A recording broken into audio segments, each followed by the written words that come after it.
اعوذ باللہ من الشیطان اللعین الرجیم بسم اللہ الرحمن الرحیم الحمد للہ وکفی وسلام علی عبادہ الذین اصطفی. درود بھیجیے محمد علیہ.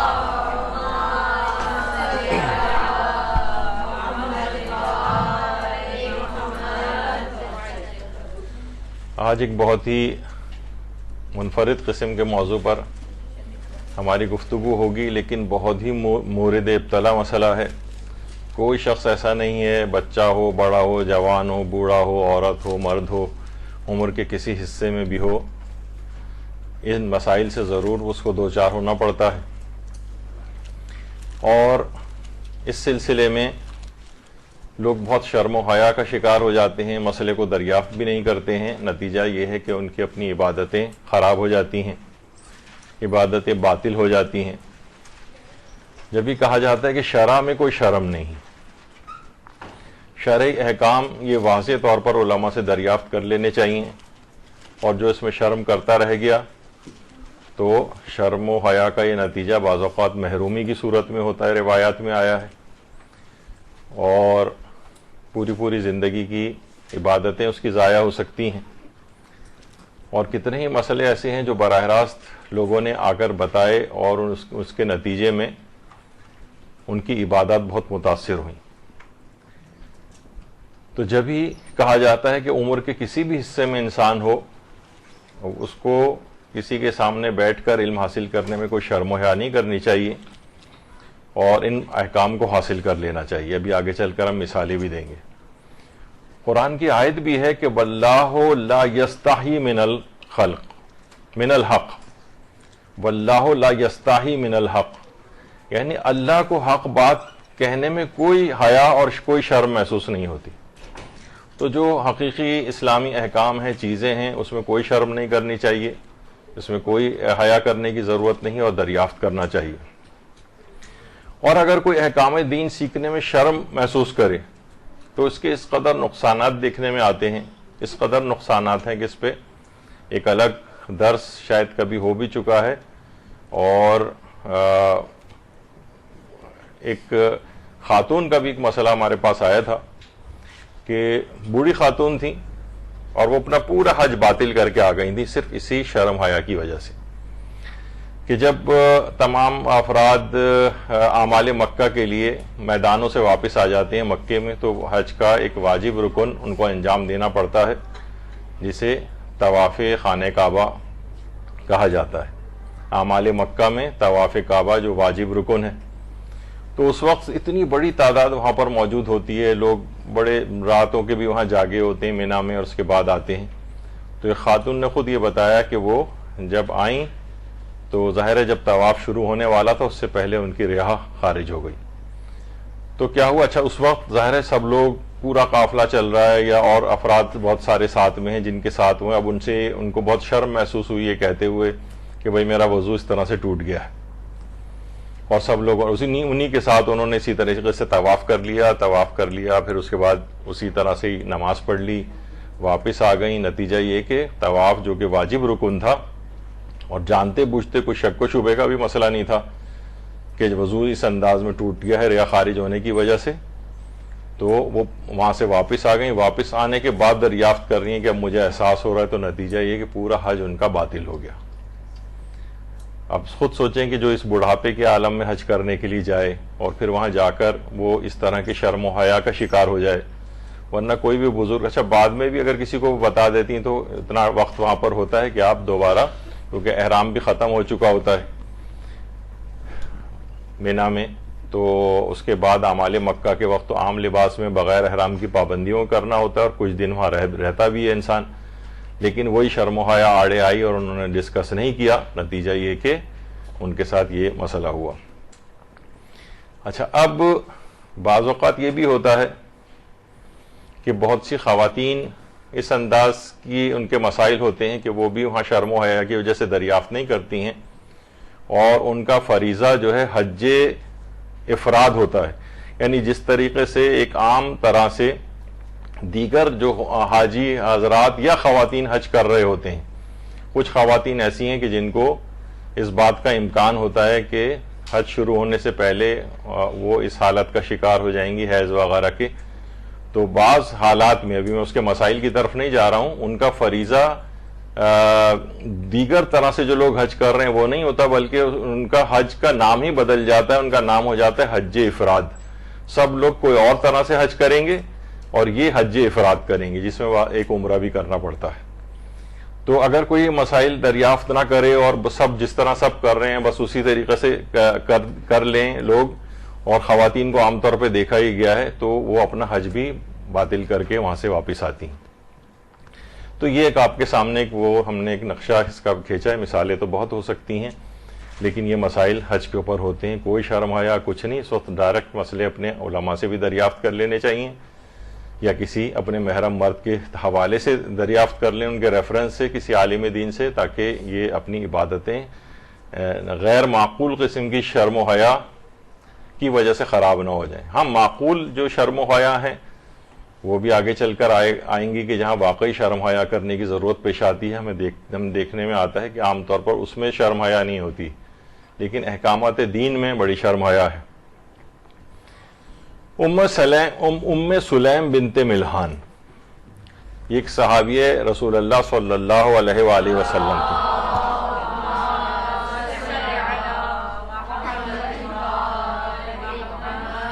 اور بہت ہی دنیاوی لحاظ سے بھی بہت بہادر خاتون تھیں،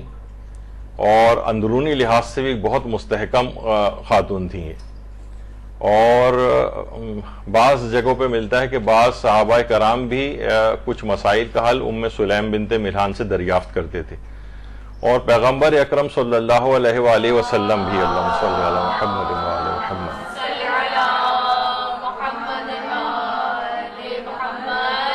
ان کو اپنے ساتھ جو ہے وہ جنگوں میں رکھتے تھے، اور ام سلیم اس میں نرس والا جو ہے پارٹ وہ ادا کرتی تھیں، اور زخمیوں کو پانی پلانا، ان کی مرہم پٹی کرنا، یہ ام سلیم کیا کرتی تھیں۔ یعنی دنیاوی لحاظ سے بھی اس قدر بہادر تھیں کہ میدان جہاد میں اور میدان جنگ میں یہ والے اعمال کو انجام دینے کے لیے یہ اس میں شریک ہوا کرتی تھیں۔ اور پیغمبر اکرم بہت سے غزوات کے اندر ان کو اپنے ساتھ رکھتے تھے، 65 سال کی عمر میں انہوں نے وفات پائی ہے۔ تو اور ایک اور بات ان کے متعلق اور بیان کر دی جائے ام سلیم کے متعلق، کہ جو عقد مواخات ہوا تھا، یعنی جس میں مہاجرین کو انصار کا بھائی بنایا تھا، اور بھائی چارے والا آپ نے سنا ہوگا، جس میں حضرت امیر المومنین علی ابن ابی طالب علیہ الصلوۃ والسلام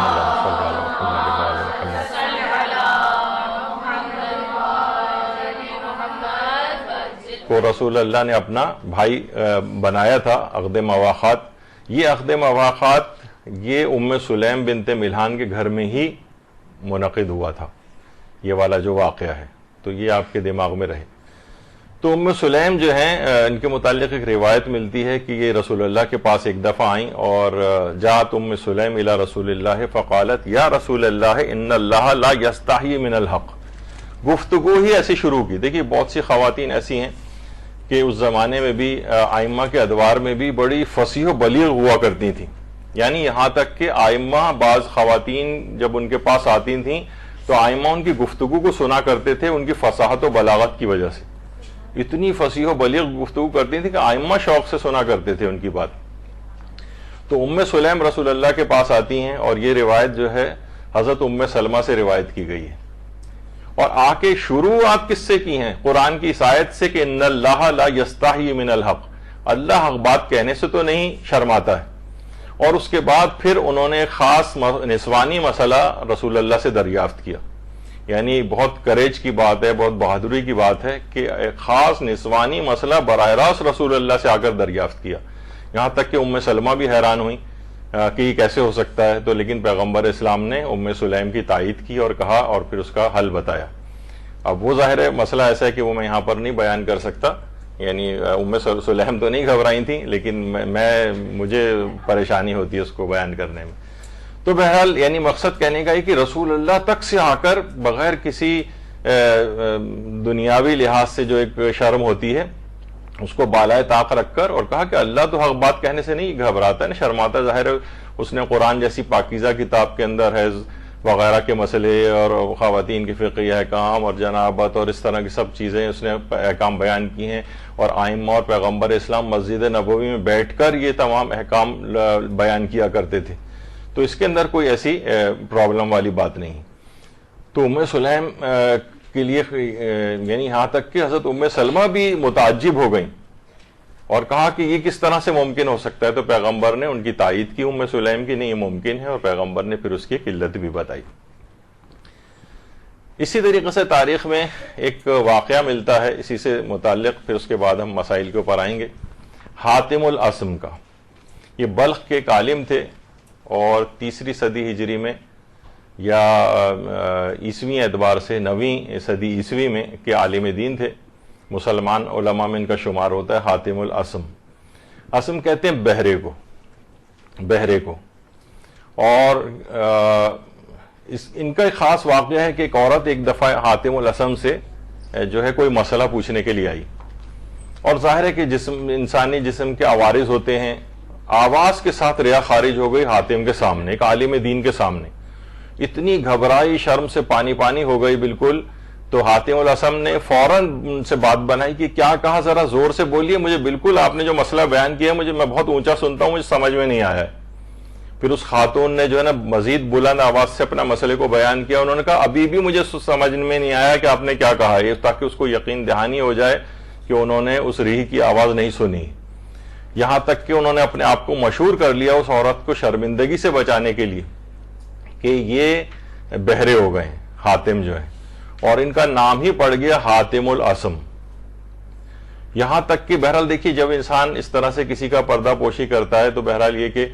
اس کو کچھ نہ کچھ اللہ کی طرف سے چیزیں بھی عطا ہو جاتی ہیں۔ کہا جاتا ہے کہ حاتم الاسم اس واقعے کے بعد سے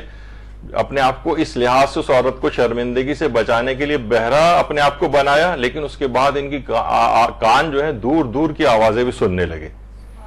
اور یہاں تک کہ ان کی جب اس عورت کا انتقال ہو گیا تو بعد میں یہ مسئلہ کھلا، جب تک وہ عورت زندہ رہی تب تک یہ اسی طرح سے بہرے بنے رہے تاکہ اس کو کوئی شرمندگی نہ ہو۔ اس عورت نے بھی جب یہ سنا کہ یہ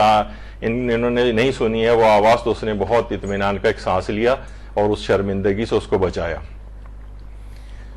تو حاتم الاسم اس طرح سے، پھر بلکہ وہ کہتے تھے اس کے بعد بھی یہ یعنی جب تک وہ عورت زندہ رہی بہرے بنے رہے، لیکن قریبی افراد کو یہ تو بات پتہ تھی، تو وہ کہتے تھے کہ آپ ان کے شاگرد کیوں آپ یہ بہرے بنے ہوئے ہیں؟ کہا کہ دیکھو لوگ اگر بری باتیں مجھے سنائیں گے تو بہتر ہے کہ میں بہرا ہی رہوں، اور اگر میرے منہ پہ میری ظاہر ہے وہ تعریف ہی کریں گے اور جو میرے چاہنے والے ہیں میرے عیب مجھے نہیں بتائیں گے تو وہ تعریفیں سن کر بھی میرا نفس پھول کے کپا ہو جائے گا، اس میں بھی میرے نقصان ہے،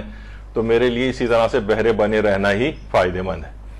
تو بہرحال اس طرح سے یہ بلخ کے جو عالم دین تھے ان کا ایک واقعہ اس لحاظ سے بھی تاریخ کے اندر ملتا ہے کہ ایک عورت کو رہا والی جو شرمندگی تھی اس سے بچایا۔ تو تاریخ میں آج تک اس کا نام صدیاں گزر گئی ہیں، لیکن حاتم الاسم کے نام سے یہ مشہور ہیں، اور دنیاوی لحاظ سے بھی ان کو بہت فوائد ملے کہ بہت دور دور کی آوازیں اس انداز سے یہ سن لیا کرتے تھے۔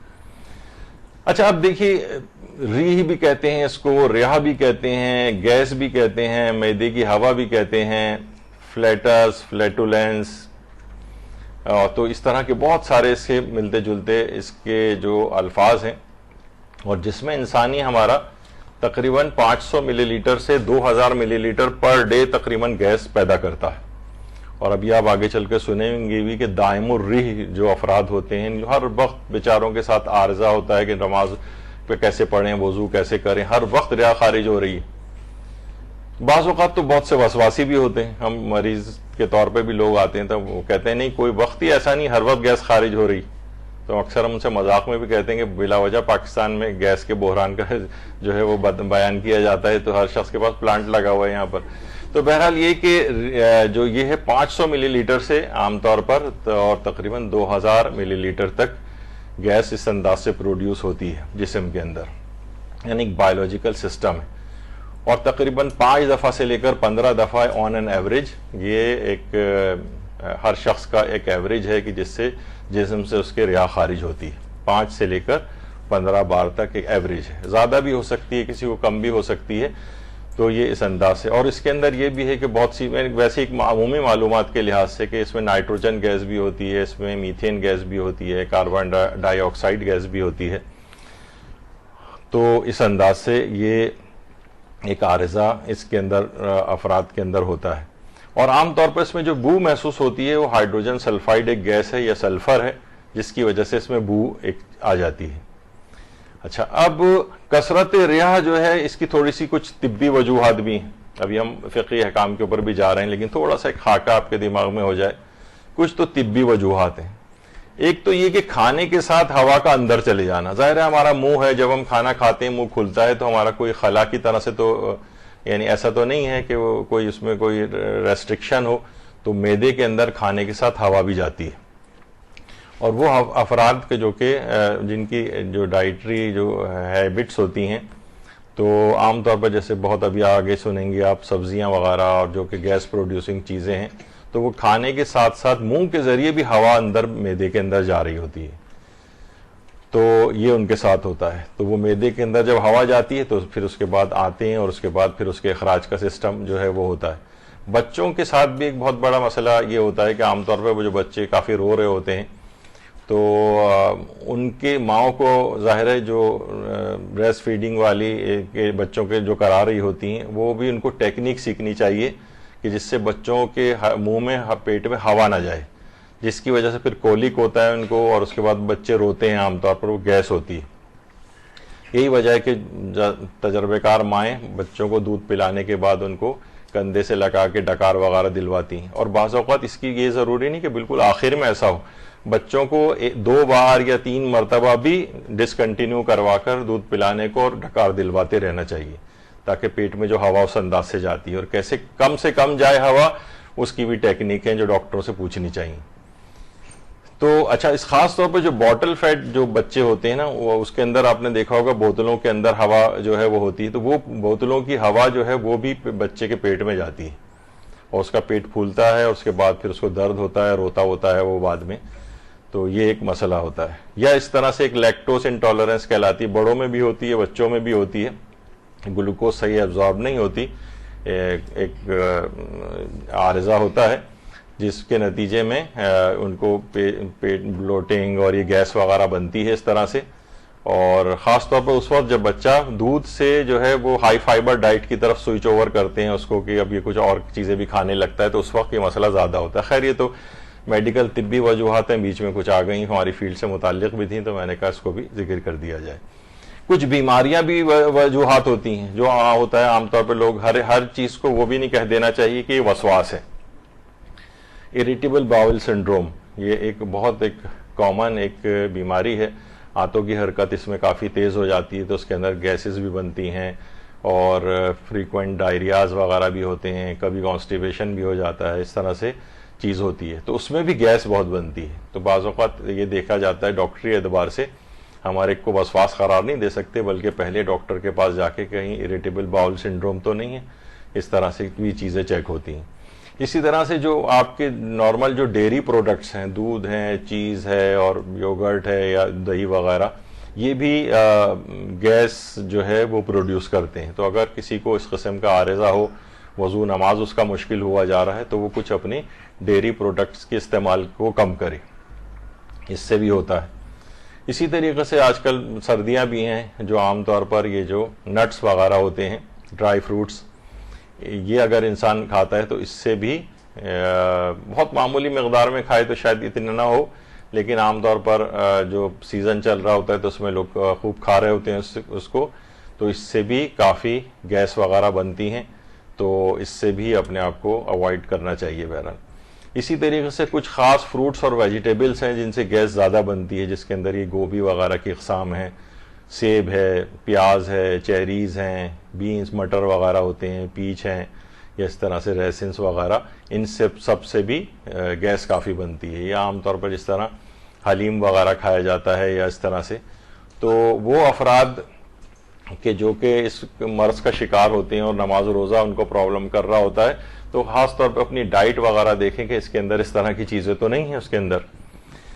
اچھا، اسی طرح سے اور بھی چیزیں ہیں جس کے اندر کھیرا بھی آتا ہے اور لیمو بھی آتا ہے اور چائے بھی آتی ہے اور مختلف پمپکن اور بناناز اور یہ سب کیوی وغیرہ. تو یہ خود بھی آپ انٹرنیٹ پہ سرچ کر سکتے ہیں کہ جو کون سے ایسے کھانے ہیں کہ جن سے گیس زیادہ بنتی ہے. تو ایسے افراد عام طور پر ان کو یہ چیزیں اوائڈ کرنی چاہیے. اور خاص طور پہ جو سبزیاں وغیرہ ہیں بہت سی، تو اس میں بھی یہی صورتحال ہوتی ہے. تو وہ دیکھنا چاہیے، ہر سبزی نہیں کرتی لیکن خاص قسم کی سبزیاں وہ جو گیس پروڈیوس کرتی ہیں اس سے اعتراض کرنا چاہیے ان افراد کو، یا نارمل اس میں کھانی چاہیے. اچھا، ایک اور بھی چیز ہوتی ہے کہ رہا سے متعلق شکوک اور وسواس اور جو وہم ہے، یہ بھی ایک بہت بڑا مسئلہ کرتے ہیں کہ شک ہو رہا ہے، وسوسے آ رہے ہیں کہ کہیں میرا وضو تو نہیں ٹوٹ گیا، کہیں ریا تو خارج نہیں ہو گئی. اچھا، بعض اوقات دیکھیے انسان ینگ ہوتا ہے اس وقت نہیں، اس کے بعد جیسے جیسے بڑا ہوتا جاتا ہے، بوڑھا ہو گیا ہے، اس کو ویسے اس طرح کی چیزیں، اس کے اعضاء جو ہیں ذرا اتنے کام نہیں کر رہے ہوتے ہیں اچھی بنیاد پر، تو اس وقت اس کو اعضاء کی کمزوری کی وجہ سے یہ عارضے جو ہیں زیادہ لاحق ہو جاتے ہیں. لیکن اس کے اندر عموماً دیکھنے میں گیا کہ بہت سارے افراد شکوک و وسواس اور وہم کا شکار ہوتے ہیں. بہت سے اس طرح کے افراد ائمہ کے پاس بھی آتے تھے، کہا کہ وہ جو ہے وہ بار بار وضو کر رہا ہوتا ہے کہ میرا وضو ٹوٹ گیا ہے. تو یعنی روایت کا مفہوم یہ ہے کہ امام نے فرمایا کہ وہ کون سی اللہ کی عبادت کر رہا ہے، وہ شیطان کی اصل میں عبادت کر رہا ہے، یعنی جو اپنے وسوسوں کے اوپر عمل کر رہا ہوتا ہے. ایک دفعہ بہت پہلے میں نے بتایا تھا کہ ہمارے ایک جاننے والے، بلکہ وہ ڈاکٹر صاحب بلکہ اسپیشلسٹ لیول کے اوپر اس وقت وہ ہیں، وہ اتنے زیادہ شک کا شکار ہو گئے تھے کہ باتھ روم میں جاتے تھے کہتے پاؤں میں چھینٹ پڑ گئی، یہاں تک کہ پھر وہ 2 کرسیاں رکھ کر جو ہے اس کے اوپر بیٹھتے تھے باتھ روم میں، پھر بھی کہتے تھے کہ چھینٹ پڑ گئی ہے. اور اس کے بعد پھر وہ بوٹ پہن کے بیٹھنے لگے کرسیوں کے اوپر ہی. تو وہ پھر علماء نے کہا کہ بھائی آپ کے اوپر سمجھے آپ کثیر الشک بلکہ وسواسی ہو گئے، آپ کے لیے اب بس گٹر کے اندر سے بھی چلتے ہوئے اگر آپ آئیں آپ ویسے ہی نماز پڑھے ہیں، یعنی آپ کو کوئی بلکہ پاک کرنا جائز ہی نہیں آپ کے لیے. تو پھر بڑی مشکل سے انہوں نے اس مرض سے چھٹکارا پایا. بہت سے لوگ ہیں وہ سوچتے ہیں کہ غسل کر رہے ہیں، مسلسل شاور کا پانی بہہ رہا ہے کہ پانی پہنچا نہیں پہنچا، ٹنکیوں پہ ٹنکیاں خالی کیے چلے جا رہے ہیں. حالانکہ مشکل سے ہمارے استاد محترم کہتے تھے کہ 3 چلو پانی جو ہے اس کے اندر وضو ہو جاتا ہے، اور کوئی اگر لے آئے تو ہم 1 لوٹے سے بھی پورا واجب غسل کر کے بتا سکتے ہیں. اس کو یہ مقصد ہے کہ یعنی اتنے کم پانی میں بھی ہو جاتا ہے. لیکن کیا ہے کہ وہی وسوسے کی بیماری، اب وہ وسوسے کی بیماری پھر بڑھتے بڑھتے وہ ان تمام چیزوں میں بھی آ جاتی ہے. شک ہو رہا ہے کہ ریا خارج ہوئی نہیں ہوئی، اور بار بار وضو کرنے جا رہے ہیں، اور بڑے اس کا بھی ہم آگے چل کر اس کو ذکر کریں گے فقہی احکام کا. ایک اور چیز نفخ الشیطان جس کو کہا جاتا ہے، روایات میں بھی تذکرہ آیا ہے. ہمارے چھٹے امام جعفر صادق علیہ الصلوۃ والسلام علیہ صلی اللہ محمد. کیونکہ شیطان یہ عبادتوں کو لطف غارت کرنے کے لیے اس طرح کے شکوک و شبہات پیدا کرتا ہے. اچھا، اب خاص طور پہ امام خمینی ایک جملہ بڑا اچھا فرماتے تھے کہ اگر آپ دیکھیں گے جو جتنے بھی شکوک و شبہات ہوتے ہیں یہ ہمیشہ نجاست، طہارت، وضو ٹوٹا نہیں ٹوٹا اس طرح کی چیزوں پہ ہوتا ہے. کبھی بھی یہ نہیں ہوتا مالی واجبات میں شیطان کبھی بھی آپ کو جو ہے وہ نئی شک میں ڈالے گا کہ پتہ نہیں میں نے خمس نہیں دیا ہے نہیں دیا، چلو ایسا کرتا ہوں دوبارہ دے دیتا ہوں. نہیں، آپ خود کہتے نہیں، سوچتے نہیں دے دیا ہوگا، پتہ نہیں ہو سکتا ہے میرا حج غلط ہو گیا ہو، ایسا کرتا ہوں دوبارہ حج پہ چلتا ہوں 10 لاکھ خرچ کر کے. نہیں، شیطان یعنی مالی چیزوں کے اندر آپ کو وسوسے میں نہیں ڈالتا ہے. کس میں ڈالتا ہے؟ اس طرح کی چیزوں میں ڈالتا ہے. تو شیطان روایات میں ہے کہ نفخ الشیطان یعنی شیطان باقاعدہ آواز نکالتا ہے ایسی کہ وہ اس کو شخص کو سنائی دیتی ہے، اور وہ سوچتا ہے کہ شاید یہ جو ہے میری ریا خارج ہوئی ہے. وہ شیطانی وسوسہ اس کو اصل میں ہوتا ہے. تو راویوں نے آ کے اس طرح کی شکایت کی تھی تو امام نے کہا کہ نفخ الشیطان ہے. تو پھر اس کا ایک حل بھی بتایا تھا. خیر، تو ریا اور وسواس اور وہم سے نجات پانے کے کچھ خاص طریقے بھی ہیں، اور یہاں پر ایک لیکچر ہمارا اس موضوع پر ہو چکا ہے کہ ہم شک کی بیماری، وہم کی بیماری، وسوسوں کی بیماری، اس سے نجات پانے کے بہترین اعمال اور طریقے کون سے ہیں، وہ آپ سرچ کر کے پورا سن سکتے ہیں. تو اس میں سب ان چیزوں کو بتایا گیا ہے کہ کس طرح سے ان چیزوں سے پیچھا چھڑایا جائے، جو آج ہمارا خیر موضوع نہیں، کوئی اس موضوع پہ ایک درس ہو چکا ہے. لیکن ویسے نجس و پاک یا نمازوں میں شک وغیرہ کسی کو ہوتے ہیں، یا یہی کہ ریا خارج ہوئی نہیں بار بار شک ہو رہا ہے، تو اس کے لیے ایک خاص دعا ہے مصباح المتحجد میں، اور تہذیب الاحکام میں شیخ طوسی نے اس کو نقل کیا ہے کہ اگر کسی کو نجاست و پاکیزگی کا شک ہوتا ہو، یا وضو ٹوٹنے نہ ٹوٹنے کا، یا نماز میں بہت شکوک ہوتے ہوں، تو وہ بیت الخلاء جاتے وقت اس دعا کو پڑھے، بسم اللہ و باللہ اعوذ باللہ من الرجس النجس الخبیث المخبث الشیطان الرجیم. یہ ایک جملہ ہے جو ہمیشہ بیت الخلا جانے سے پہلے، ٹوائلٹ جانے سے پہلے اس دعا کو اگر انسان پڑھ لے تو اس قسم کے وسواس سے اس کو نجات مل جاتی ہے. یعنی گویا اس نے ایک الہی مدد طلب کر لی ہے ان وسواس اور شک کے مقابلے میں. تو الہی مدد آ جاتی ہے تو پھر خود ہی شک کے بادل چھٹ جاتے ہیں، شیطانی وسوسے دور ہو جاتے ہیں، یعنی آپ اللہ کی پناہ میں چلے جاتے ہیں. اور جو کہا جاتے تھے ہمارے مشتاق احمد یوسفی صاحب بھی جو مزہ نگار تھے کہ لوگ شیطان سے بعض اوقات پناہ مانگتے ہیں اور شیطان ان کو پناہ دے دیتا ہے. تو عام طور پہ یہ بھی ہوتا ہے، اللہ سے پناہ مانگنی چاہیے، شیطان رجیم تو شیطان سے پناہ مانگ رہے ہوتے ہیں. خیر، تو اس دعا کو خاص طور پہ پڑھے تو وہ اس قسم کے جو شکوک و شبہات ہوتے ہیں اس سے اس کو نجات مل جائے گی. اور اگر انسان تھوڑا سا غور و فکر کرے، عمومی طور پر شک و شبے کے حوالے سے بھی میں بات کر رہا ہوں، مثلا نمازوں میں شک ہے، ہم لوگ فوراً سوچتے ہیں ادھر شک آیا اور بس فوراً اس کا مطلب شک آ گیا نماز باطل ہو گئی. نہیں، ہمیشہ غور و فکر کرنا چاہیے. رکعت کے شک کی بھی جب یہاں پر ایک کلاس ہوئی تھی تو اس میں پہلا مرحلہ یہی ہوتا ہے کہ انسان تھوڑا غور و فکر کرے کہ میری کون سی نماز کی کون سی رکعت چل رہی ہوگی. سامنے گھڑی مثلا لگی ہوتی ہے یا ہاتھ میں ہے اس کے، معلوم ہے کہ مثلا میں نے اب گھڑی دیکھی تو پتہ چلا کہ 1 منٹ ہوا ہے اور شبہ ہو رہا ہے کہ 1 رکعت پڑھی ہے 2 رکعت، تو گھڑی سے ہی اندازہ ہو رہا ہے کہ عام طور پر تو 1 رکعت 1 منٹ میں پڑھتا ہوں. تو ذرا سا غور و فکر کیا تو خود بخود دل مائل ہو جاتا ہے کہ نہیں میری پہلی رکعت ہی ہوگی کیونکہ 1 منٹ ہی صرف ہوا ہے ابھی. تو شکوک و شبہات میں ہے کہ غور و فکر سے انسان کے شک کے بادل ہٹ جاتے ہیں. تو فوراً شک کے احکام پر عمل نہیں کرنا ہوتا، تھوڑا سا انسان رک کے غور و فکر کر لے، اور اتنی تھوڑی سی دیر کہ جو کہ نماز کے جو موالات کے خلاف نہ ہو، اتنی دیر خاموش کھڑے رہ کر بھی آپ غور و فکر کر سکتے ہیں نمازوں میں بھی، اور وضو میں بھی کر سکتے ہیں. اچھا، اب کچھ چیزیں ایسی ہیں جو اصطلاحات ایسی ہیں کہ جو جب آپ اس قسم کے احکام پڑھتی ہیں نا تو اس میں کچھ چیزیں آتی ہیں. مثلا مسلوس، یعنی جس سے بے اختیار پیشاب کے قطرے خارج ہوتے ہوں. اچھا، یہ جو آدمی صحت مند ہوتا ہے اس وقت اس کو نہیں ہو رہا ہوتا، لیکن بہت سے بیماریاں ایسی ہوتی ہیں، خواتین کے بہت سارے ایسے بیچ میں عارضے ڈیلیوری کے بعد یا اور بہت سارے مراحل کے اندر کہ جب ان کو یورینری انکانٹیننس جس کو کہتے ہیں، تو وہ بے اختیار پیشاب وغیرہ یا اس کے قطرے آ جانا یا نکل جانا، تو اس کو مسلوس کہا جاتا ہے فقہی زبان میں. جب کہیں ہو کہ مسلوس کا حکم یہ ہے تو سمجھ جائیں اس سے وہ شخص مراد ہے وہ عورت یا مرد جس سے بے اختیار پیشاب کے قطرے جو ہے وہ جس کے جسم سے نکل رہے ہوں، اور اس کو یورینری انکانٹیننس کہا جاتا ہے. تو اس کی بہت ساری وجوہات ہیں، بیماریاں ہیں، عارضی بھی ہوتی ہیں، کچھ پرماننٹ ٹائپ کی بھی ہوتی ہیں، ان کے فقہی احکام پھر الگ ہوتے ہیں، جس کو ہم ایک اصطلاح آگے چل کر آئے گی جسے کہتے ہیں دائم الحدث. یعنی وہ بیچارہ ہر وقت ہی اس میں پریشان رہتا ہے کہ اپنی عبادتیں کیسی کرے، کیونکہ ہر وقت پیشاب خارج ہو رہا ہے، ہر وقت ریحہ خارج ہو رہی ہے، ہر وقت اس کے ساتھ جو ہے جسم سے فضلات نکلنے والا مسئلہ ہوتا ہے. دوسرا ہوتا ہے مبتون، اس سے پہلے مسلوس تھا، اب یہ مبتون ہے، یعنی جس سے بے اختیار پخانہ خارج ہو جاتا ہو. بہت سارے اس طرح کے عارضے ہوتے ہیں، بیماریاں ہوتی ہیں یا آپریشنز ایسے ہوتے ہیں کہ جس کے نتیجے میں اس طرح سے جسم سے یہ فضلہ وغیرہ نکلتے ہیں. تو ایسے شخص کا جو مسئلہ ہے وہ فقہی کتابوں میں مبتون لکھا ہوتا ہے، مبتون اور مسلوس.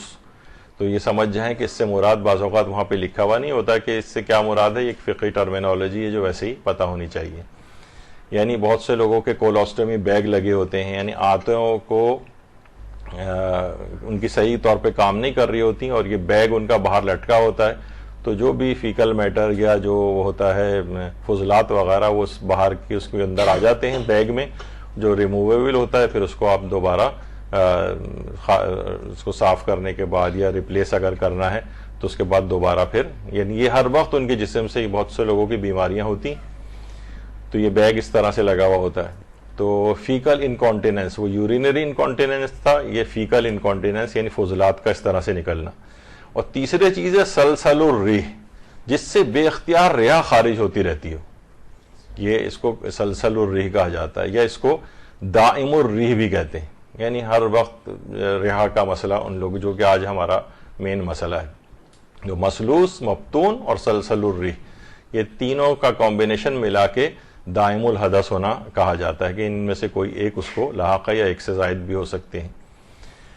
ریحہ کے جو شدید مرض میں مبتلا افراد کے لیے خاص دعا ہے. روایت میں ایک شخص نے امام موسیٰ کاظم علیہ السلام سے آ کر شکایت کی.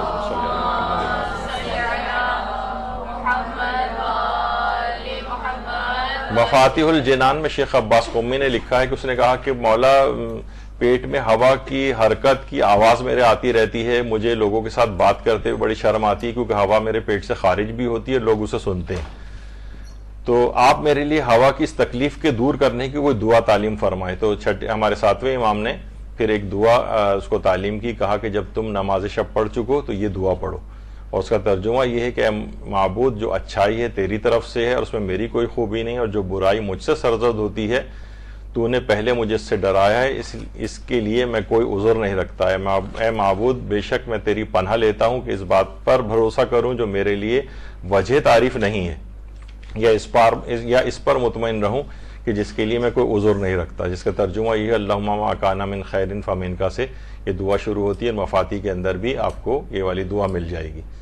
تو امام نے فرمایا نماز شب کے بعد اس دعا کو پڑھو تو جو شدید رہا کے مرض میں مبتلا جو افراد ہوتے ہیں ان کے لیے یہ دعا اپنا علاج جو کر رہے ہیں وہ بھی کریں، لیکن یہ اس دعا کے ذریعے اللہ کی بھی اس سلسلے میں مدد لیں کہ یہ، کیونکہ بہت پریشان کن ان کے بھی مسئلے آگے چل کر آنے والے ہیں کہ کتنی ٹیکنیکل باریکیاں بھی اس کے اندر آ جاتی ہیں، تو بہتر یہی کہ انسان کو وہ مسئلے پیش نہ آئیں کہ وہ ہر وقت کنفیوژن کا شکار رہے، عبادتوں میں اس کی توجہ بھی نہیں رہ پاتی، پھر ہر وقت توجہ اس پہ طرف رہتی ہے، کہیں ریا خارج تو نہیں ہو گئی، یہ تو نہیں، یعنی اللہ کی طرف متوجہ اتنا نہیں رہ پاتا نماز میں، اپنے اس عارضے کی طرف متوجہ رہتا ہے۔ تو ظاہر ہے کہ اللہ سے دعا کرنی چاہیے کہ ہر شخص اس سے بچا رہے۔ اچھا، عبادات کے دوران رہا کے اخراج کے بہت سے فقہی مسئلے۔ اچھا، عبادات کون کون سی؟ مثلا وضو کے درمیان کتنے، وضو سے پہلے، وضو کے درمیان، وضو کے بعد، یہ والا مسئلہ جو ہے پیش آ سکتا ہے اس کو۔ اسی طریقے سے تیمم کے درمیان پیش آ سکتا ہے، غسل کے درمیان پیش آ سکتا ہے کہ ریا خارج ہوئی ہے، نمازوں کے درمیان پیش آ سکتا ہے اس کو، ابھی آپ آگے چل کے اس کے فقہی احکام سنیں گی۔ اسی طریقے سے نمازوں کے علاوہ اس کو جو ہے وہ حج کے طواف کے دوران یہ والے مسئلے پیش آ جاتے ہیں، تب اس کے لیے کیا حکم ہوگا، اور ہر جگہ کے لیے حکم احکام علیحدہ علیحدہ ہیں۔ اسی طریقے سے مثلا انسان مسجد امام بارگاہ میں ہے، وہاں اس کے ساتھ ہو جائے، اور مثلا تلاوت قرآن وہ کر رہا ہے اس دوران اس کے ساتھ ہو جائے تو کیا فقہی احکام ہوتے ہیں، تو یہ ابھی ہم اب بیان کرنا شروع کر رہے ہیں۔ تو عبادات کے درمیان رہا کا اخراج۔ تو وضو میں سب سے پہلے کہ دوران وضو اگر یقین ہو جائے کہ ریا خارج ہوئی ہے، یقین 100%، یعنی اس میں کوئی شک و شبہ والی بات نہیں ہے، اگر کسی کو دوران وضو کبھی بھی یقین ہو جائے کہ ریا خارج ہوئی ہے، وضو اسی وقت ٹوٹ گیا بالکل ختم، اب کوئی ضرورت نہیں ہے اس کو کہ وہ جو ہے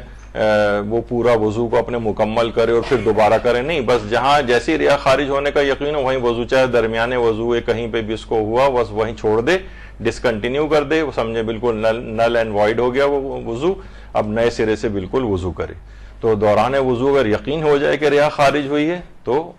نئے سرے سے وضو کرنا پڑے گا۔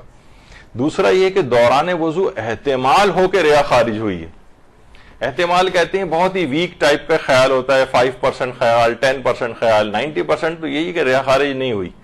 لیکن 5-10% خیال آ رہا ہے اس کو، اس صورت میں بھی یہی سمجھا جائے گا کہ آپ یہی سمجھیں کہ نہیں میری ریا خارج نہیں ہوئی ہے، اور وضو ایز اٹ از کنٹینیو کریں اور بغیر کسی روکے، کوئی مسئلہ نہیں ہے، آپ کا وضو بالکل صحیح رہے گا۔ اس کے بعد اگلا چیز آتی ہے کہ دوران وضو احتمال نہیں، پہلے ہم نے کہا یقین ہے کہ وضو ٹوٹ گیا ہے، یعنی ریا خارج ہوئی ہے، وضو ٹوٹ گیا۔ دوسری چیز آئی کہ احتمال ہوا، شک، ویک سا ایک شک ہوا، تو یہی حکم ہے اس کا کہ اس میں بھی آپ خود کو سمجھیں کہ نہیں میرا وضو نہیں ٹوٹا اور کنٹینیو کریں۔ تیسرا مسئلہ آ رہا ہے کہ دوران وضو شک ہو کے ریا خارج ہوئی ہے، یعنی 50% ہو گیا ہے، 50% ہے کہ ریا خارج ہوئی ہے، 50% ہے کہ نہیں ہوئی۔ اس صورت میں بھی شریعت کہتی ہے کہ نہیں، اس پہ توجہ نہ دیں اور سمجھیں کہ اب بھی ریا خارج نہیں ہوئی اور وضو کو ایز اٹ از کنٹینیو کریں۔ حالانکہ شک آ گیا ہے آپ کو، تو اسلام کہتا ہے کہ نہیں، اس کو بالکل شک کے اوپر توجہ نہ دیں، سمجھیں کہ نہیں خارج ہوئی اور آپ وضو ویسے ہی مکمل کریں۔ پھر اگلا مسئلہ آتا ہے دوران وضو ظن ہو جائے کہ ریا خارج ہوئی۔ ظن کہتے ہیں 97%، 98%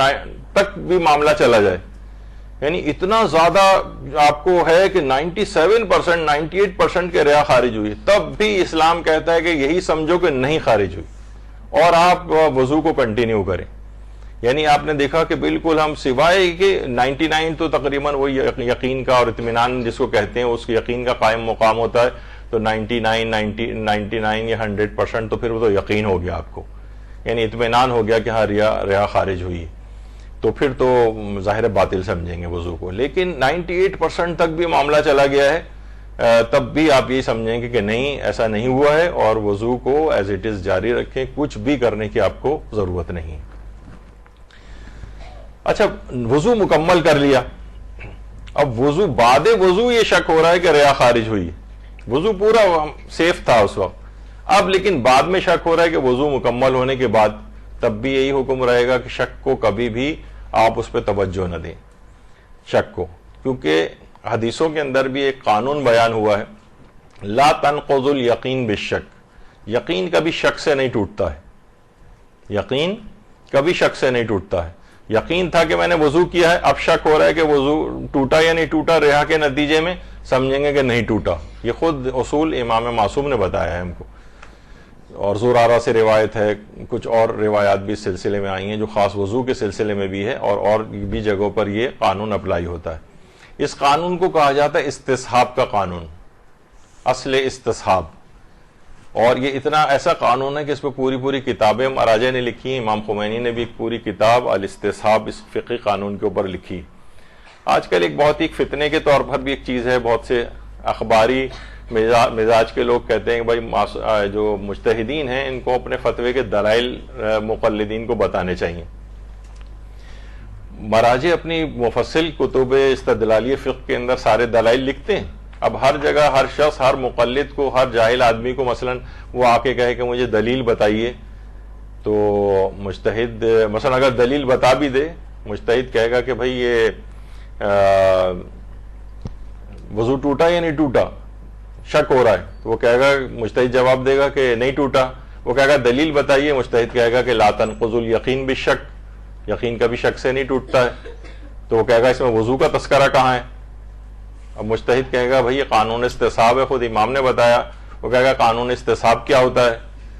پھر استصحاب میں مجتہد کہے گا کہ جناب یہ دو جگہوں پہ البتہ قانون نہیں چلتا ہے، ماقبل کی شریعتوں میں نہیں چلتا اور حیات مفقود الخبر میں نہیں چلتا، یہ میں ایسے بیچ میں بیان کر رہا ہوں۔ اب وہ کہے گا یہ کیا چیزیں ہوتی ہیں حیات مفقود الخبر اور یہ ماقبل کی شریعت وغیرہ، تو یہ ایک سے ایک بات، ایک مجتہد کی پوری زندگی ایک آدمی کو ایک مسئلہ سمجھاتے ہوئے لگ جائے گی پوری،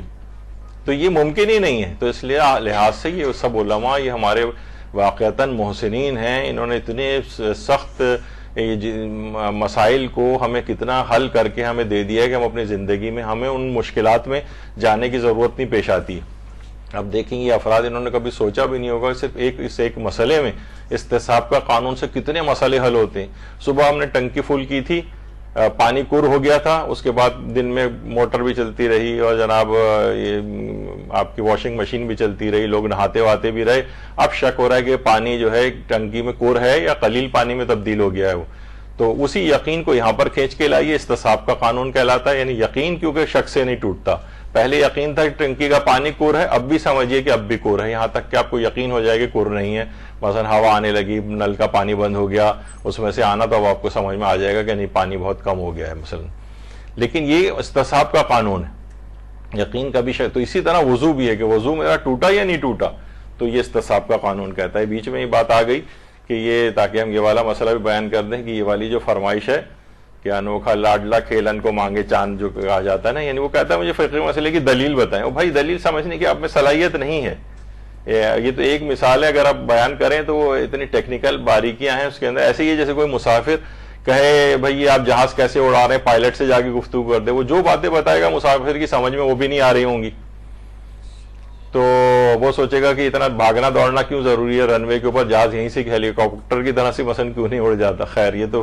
ایک عجیب صورتحال لوگوں کے ساتھ کھیل کر رہے ہیں لوگ۔ اچھا، بعد وضو اگر کسی کو یقین ہو جائے کہ ریا خارج ہوئی ہے، پہلے تو شک تھا، اب یقین ہو جائے بعد وضو، تو پھر اس کو وضو دوبارہ کرنا پڑے گا اور پھر اس کے بعد نماز پڑھنا پڑے گی۔ شک کی صورت میں اسے وضو نہیں کرنا ہے، لیکن وضو ٹوٹنے کا، ریا خارج ہونے کا یقین ہو جائے تو پھر اس کو وضو دوبارہ کرنا پڑے گا۔ اچھا، نماز سے پہلے شک ہو کہ وضو کے بعد ریا خارج ہوئی، نماز سے پہلے شک ہو رہا ہے، مثلا آپ نے وضو کیا تھا، آدھا پونا گھنٹہ گزر گیا، وضو ٹھیک چلتا رہا. اب جب نماز کے لیے کھڑے ہو رہے ہیں تو ہمیں شبہ ہوا کہ کہیں اس دوران ہم نے مختلف کام کیے ادھر ادھر, شاید میری ریا اس میں خارج ہوئی ہو. تو اس صورت میں بھی بالکل توجہ نہیں دیں گے اور سمجھیں گے وہی وضو میرا ابھی تک برقرار ہے. وہی استصحاب کا قانون یہاں پر آئے گا کہ وضو میرا برقرار ہے, اور سمجھیں اور تو کوئی توجہ اس کے اوپر نہ دیں اور نماز ڈائریکٹ پڑھنا شروع کر دیں. اور آیت اللہ سیستانی نے بھی بہت سے اپنے فتوے جو ہیں دیے ہیں کہ اگر مکلف کو یہ یقین ہو کہ اس نے وضو کیا تھا, بس یہ آپ کو یقین ہونا چاہیے, پھر شک ہو جائے کہ وضو ٹوٹنے والا کوئی کام مجھ سے سرزد ہوا یا نہیں, تو اس میں اپنے آپ کو حالت وضو میں سمجھنا صحیح ہے. یعنی یقین تھا کہ میں نے وضو کیا ہے اور شک ہو رہا ہے وضو ٹوٹنے میں, تو سمجھے کہ میں حالت وضو ہی میں ہوں.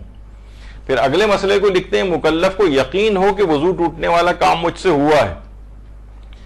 پھر شک ہو جائے کہ اس کے بعد میں نے وضو کیا تھا یا نہیں کیا تھا. یعنی اب کیا ہے, پرانا والا یقین کیا ہے کہ میں نے وضو ٹوٹنے والا کام کیا تھا, مثلا ریا خارج ہوئی تھی, میں نے پیشاب کیا تھا, اس کا یقین ہے. شک ہو رہا ہے کہ پتہ نہیں اس کے بعد میں نے وضو کیا تھا یا نہیں کیا تھا, تو اسی یقین کو یہاں پر کھینچ کر لے کر آئے گا وہ کہ جس میں اس نے وضو توڑنے والا کام کیا تھا, اور اپنے آپ کو اب بغیر وضو کے سمجھے گا اور وضو کرے گا. تھوڑا سا ذرا دماغ میں ٹیکنیکل وہ ہوگا. یعنی پہلی والی کنڈیشن جو یقینی ہے اسی کو آپ بیس بنائیں. پہلے والے میں کیا تھا کہ وضو کا یقین تھا, ٹوٹنے نہ ٹوٹنے کا شک تھا, تو اس صورت میں کیا ہوا کہ یہی سمجھے کہ نہیں ٹوٹا. اچھا, اب دوسری کنڈیشن میں اس کو یقین تھا کہ وضو توڑنے والا میں نے کوئی کام کیا ہے, جیسے یہ ریا کا خارج ہونا یا پیشاب وغیرہ کا ہونا, لیکن بعد میں اور پھر یہ شک ہو رہا ہے کہ اس کے بعد میں نے وضو کیا تھا یا نہیں کیا تھا. تو اس یقین جو پہلا والا یقین تھا جس میں وضو ٹوٹنے والا کام تھا, اسے یہاں پہ کھینچ کر لے کر آئیے اور سمجھیں کہ نہیں, میرا وضو میں نے توڑنے والا کام کیوں کر لیا تھا, لہٰذا میں بغیر وضو کے ہی ہوں اور ایک وضو کرنا پڑے گا. اچھا, اگر مکلف کو یقین ہو کہ اس نے وضو کیا تھا اور اس سے کوئی وضو ٹوٹنے والا کام بھی سرزد ہوا ہے, لیکن یہ شک ہو رہا ہے کہ وہ کام جو ہے وضو سے میں نے پہلے کیا تھا یا پہلے مجھ سے حدث سرزد ہوا تھا, یعنی وضو توڑنے والا, تو اس پر وضو کرنا واجب رہے گا. تو یہ تھوڑی سی ذرا ٹیکنیکل اس میں چیزیں ہیں. تو یہ 3 اس کے حصے آیت اللہ سیستانی نے بیان کیے. اچھا, کیا ری خارج ہونے سے تیمم بھی ٹوٹ جاتا ہے؟ بعض اوقات دیکھیے اس طرح سے بھی ہوتا ہے کہ انسان تیمم کرتا ہے, مثلا یا تو وضو کے بدلے تیمم کرتا ہے یا غسل کے بدلے تیمم کرتا ہے. اس کی الگ الگ کنڈیشن ہوتی ہیں. مثلا ایام میں جو رمضان کے جو راتیں ہوتی ہیں اس میں پھر بہت سی خواتین کو غسل کرنا پڑتا ہے پاک ہونے کے بعد, اور بعض اوقات غسل کا مثلا وقت نہیں ہوتا تو پھر تیمم کرنا پڑتا ہے. بعض اوقات وضو کے لیے پانی نہیں ہے, اس کے لیے تیمم کرنا پڑتا ہے, وضو کرنا ممکن نہیں ہے کسی وجہ سے, پھر تیمم کرنا پڑتا ہے. تو یہ بات یاد رکھ لیں کہ وضو کے بدلے اگر تیمم کیا ہے تو ہر وہ چیز جس سے وضو باطل ہوتا ہے اس سے تیمم بھی باطل ہوتا ہے. یعنی وضو کیونکہ ریا خارج ہونے سے بھی باطل ہوتا ہے, تو لہٰذا اگر آپ نے تیمم کیا ہے کسی وضو کی وجہ سے, وضو کے بدلے میں, تو پھر اگر کوئی ایسی وضو توڑنے والی کوئی چیز لاحق ہوئی ہے جیسے ریا, تو اس سے تیمم بھی باطل ہو جاتا ہے. غسل اگر آپ نے کیا ہے تیمم کیا ہے غسل کے بدلے میں, تو جن چیزوں سے غسل باطل ہوتا ہے اس سے تیمم بھی باطل ہو جاتا ہے. تو بہرحال اچھا, بعض اوقات تنگی وقت کی وجہ سے آپ تیمم کرتے ہیں, یعنی اتنا وقت نہیں ہے, بس نماز قضا ہو جائے گی, 2 منٹ رہ گئے ہیں نماز فجر کو قضا ہونے میں, اب آپ کو فوراً تیمم کر کے نماز پڑھنا ہوتی. اسے کہا جاتا ہے تنگی وقت کا تیمم. تو عذر جیسے ہی برطرف ہو جائے گا, بعض اوقات عذر اگر برطرف ہو جائے, جیسے اگر آپ نے پانی نہ ملنے کی وجہ سے تیمم کیا ہے, تو جیسے ہی پانی آئے گا, اب ضروری نہیں کہ وضو توڑنے والی کوئی چیز آئے کہ مثلا ریا خارج ہو یا پیشاب اور پیخانہ کر لیں تو اس سے ہمارا تیمم ٹوٹے گا, نہیں, جیسے ہی پانی آئے گا ویسے تیمم ٹوٹ جائے گا, جو کہ ایک محاورہ بھی ہوگا کہ آب آمد تیمم برخاست. جیسے ہی پانی آ جاتا ہے بس فوراً تیمم باطل ہو جاتا ہے. یعنی اگر وہ تیمم آپ نے کیا ہے پانی نہ ہونے کی وجہ سے جو تیمم کیا تھا. تو بہرحال مختصر یہ کہ ری خارج ہونے سے بھی جی ہاں تیمم ٹوٹ جاتا ہے. دوران غسل اگر ری خارج ہو جائے تو کیا اس سے غسل بھی باطل ہو جاتا ہے؟ تو اس کا جواب یہ علماء نے دیا کہ اگر غسل جنابت کے دوران گیس خارج ہو جائے یا پیشاب آ جائے تو اس سے بھی غسل باطل نہیں ہوتا. البتہ نمازوں کے لیے یا کسی اور کام کے لیے جن کے لیے وضو وغیرہ ضروری ہوتا ہے یا طہارت ضروری ہوتی ہے پھر اس کے لیے وضو کرنا پڑتا ہے. یعنی اگر بلکہ آغا سیستانی تو یہ بھی فرماتے ہیں کسی بھی قسم کا کوئی غسل ہو، صرف غسل جنابتی کی بات نہیں، مثلا خاتون ہے وہ غسل حیض کر رہی ہے پاکیزہ ہونے کے لیے، یا غسل جمعہ اگر کوئی شخص کر رہا ہے، تو وہ فرماتے ہیں کہ اگر اس دوران غسل کے دوران ریاء خارج ہو جائے یا پیشاب کے قطرے آ جائیں تو یہ نہ سوچے کہ ارے میرا تو غسل ہی باطل ہو گیا، غسل باطل ہو گیا تو مجھے دوبارہ سے غسل کرنا پڑے گا. نہیں، غسل باطل نہیں ہوگا، غسل کو بالکل کنٹینیو رکھیں. دیکھیں وضو باطل ہوتا تھا لیکن غسل کا مسئلہ الگ ہو گیا. جبھی اس میں کہا جاتا ہے کوئی قیاس نہیں کر سکتا، غسل لیکن باطل نہیں اور اس کو دوبارہ کرنے کی ضرورت نہیں ہے بلکہ اسی غسل کو کنٹینیو کرے. البتہ ظاہر ہے اب اس غسل جنابت کی بات تو وضو نہیں کرتا، وہ نمازیں پڑھ لیتا. اب کیونکہ وہ غسل توڑنے والی کوئی چیز بیچ میں آ گئی تھی، یعنی ایک لحاظ سے یعنی غسل تو نہیں ٹوٹا لیکن وہ حدث سرزد ہو گیا، ریاء خارج ہو گئی، پیشاب وغیرہ کے قطرے آ گئے، تو نمازوں کے لیے اس کو الگ سے ایک وضو کرنا پڑے گا. یا مثلا قرآن کے حروف کو چھونا ہے، تلاوت قرآن کرنی ہے کچھ بھی اس طرح سے، تو اس میں اس کو وضو کرنا پڑے گا. لیکن غسل میں اس کے کوئی فرق نہیں پڑا. البتہ یہاں پر ایک اختلاف ہے مرحوم آیت اللہ خوئی کا. وہ یہ فرماتے تھے کہ اگر غسل کے دوران جیسے یہ غسل جنابت اس کے دوران اگر ریحہ خارج ہو جائے یا پیشاب وغیرہ آ جائے تو وہ غسل جو ہے ایک غسل اس کے بعد دوبارہ اور کرنا پڑے گا. اور بہت سے مسائل میں یہ بھی کہ احتیاط مستحب ہے کہ اس کے بعد وضو بھی کرے. تو بہرحال یہ لیکن البتہ امام خمینی اور رہبر معظم خامنئی اور آیت اللہ سیستانی یہ فرماتے ہیں کہ نہیں، اگر غسل کے درمیان میں اگر گیس خارج ہو جائے یا پیشاب بھی آ جائے تو اس سے غسل باطل نہیں ہوتا، البتہ بعد میں نمازوں وغیرہ کے لیے وضو کرے.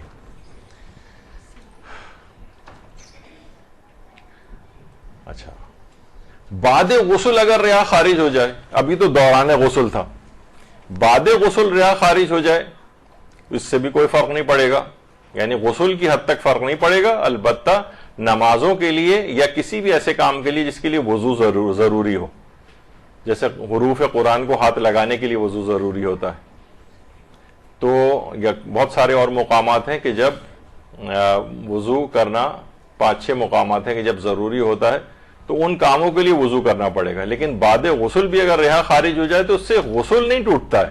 نہ درمیان میں ٹوٹتا ہے اور نہ ہی بعد میں ٹوٹتا ہے. یعنی غسل بالکل سیف ہے، سیف ساؤنڈ طریقے سے وہ بالکل صحیح ہے. بس اس کے بعد نمازوں کے لیے آپ کو وضو کرنا پڑے گا.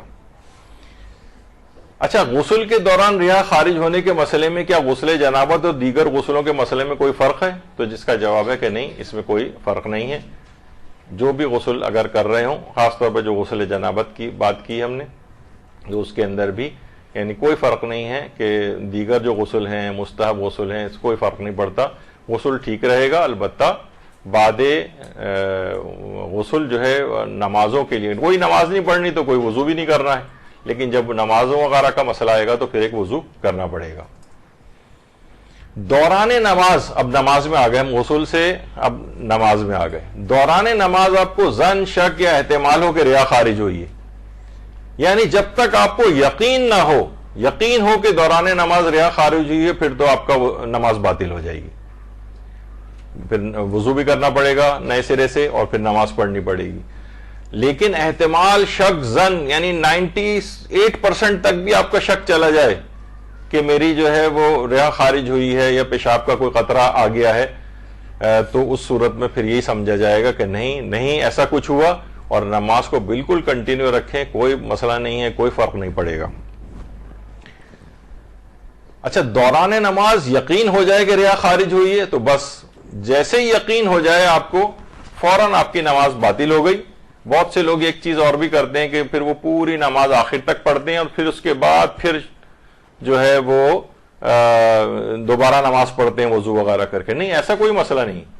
جہاں دوران نماز آپ کی نماز باطل ہو جائے، اچھا خالی یہ ریاء اور گیس اور اس کا ہی مسئلہ نہیں ہے پیشاب کا، کوئی اور بھی مسئلہ ہو جائے جس سے آپ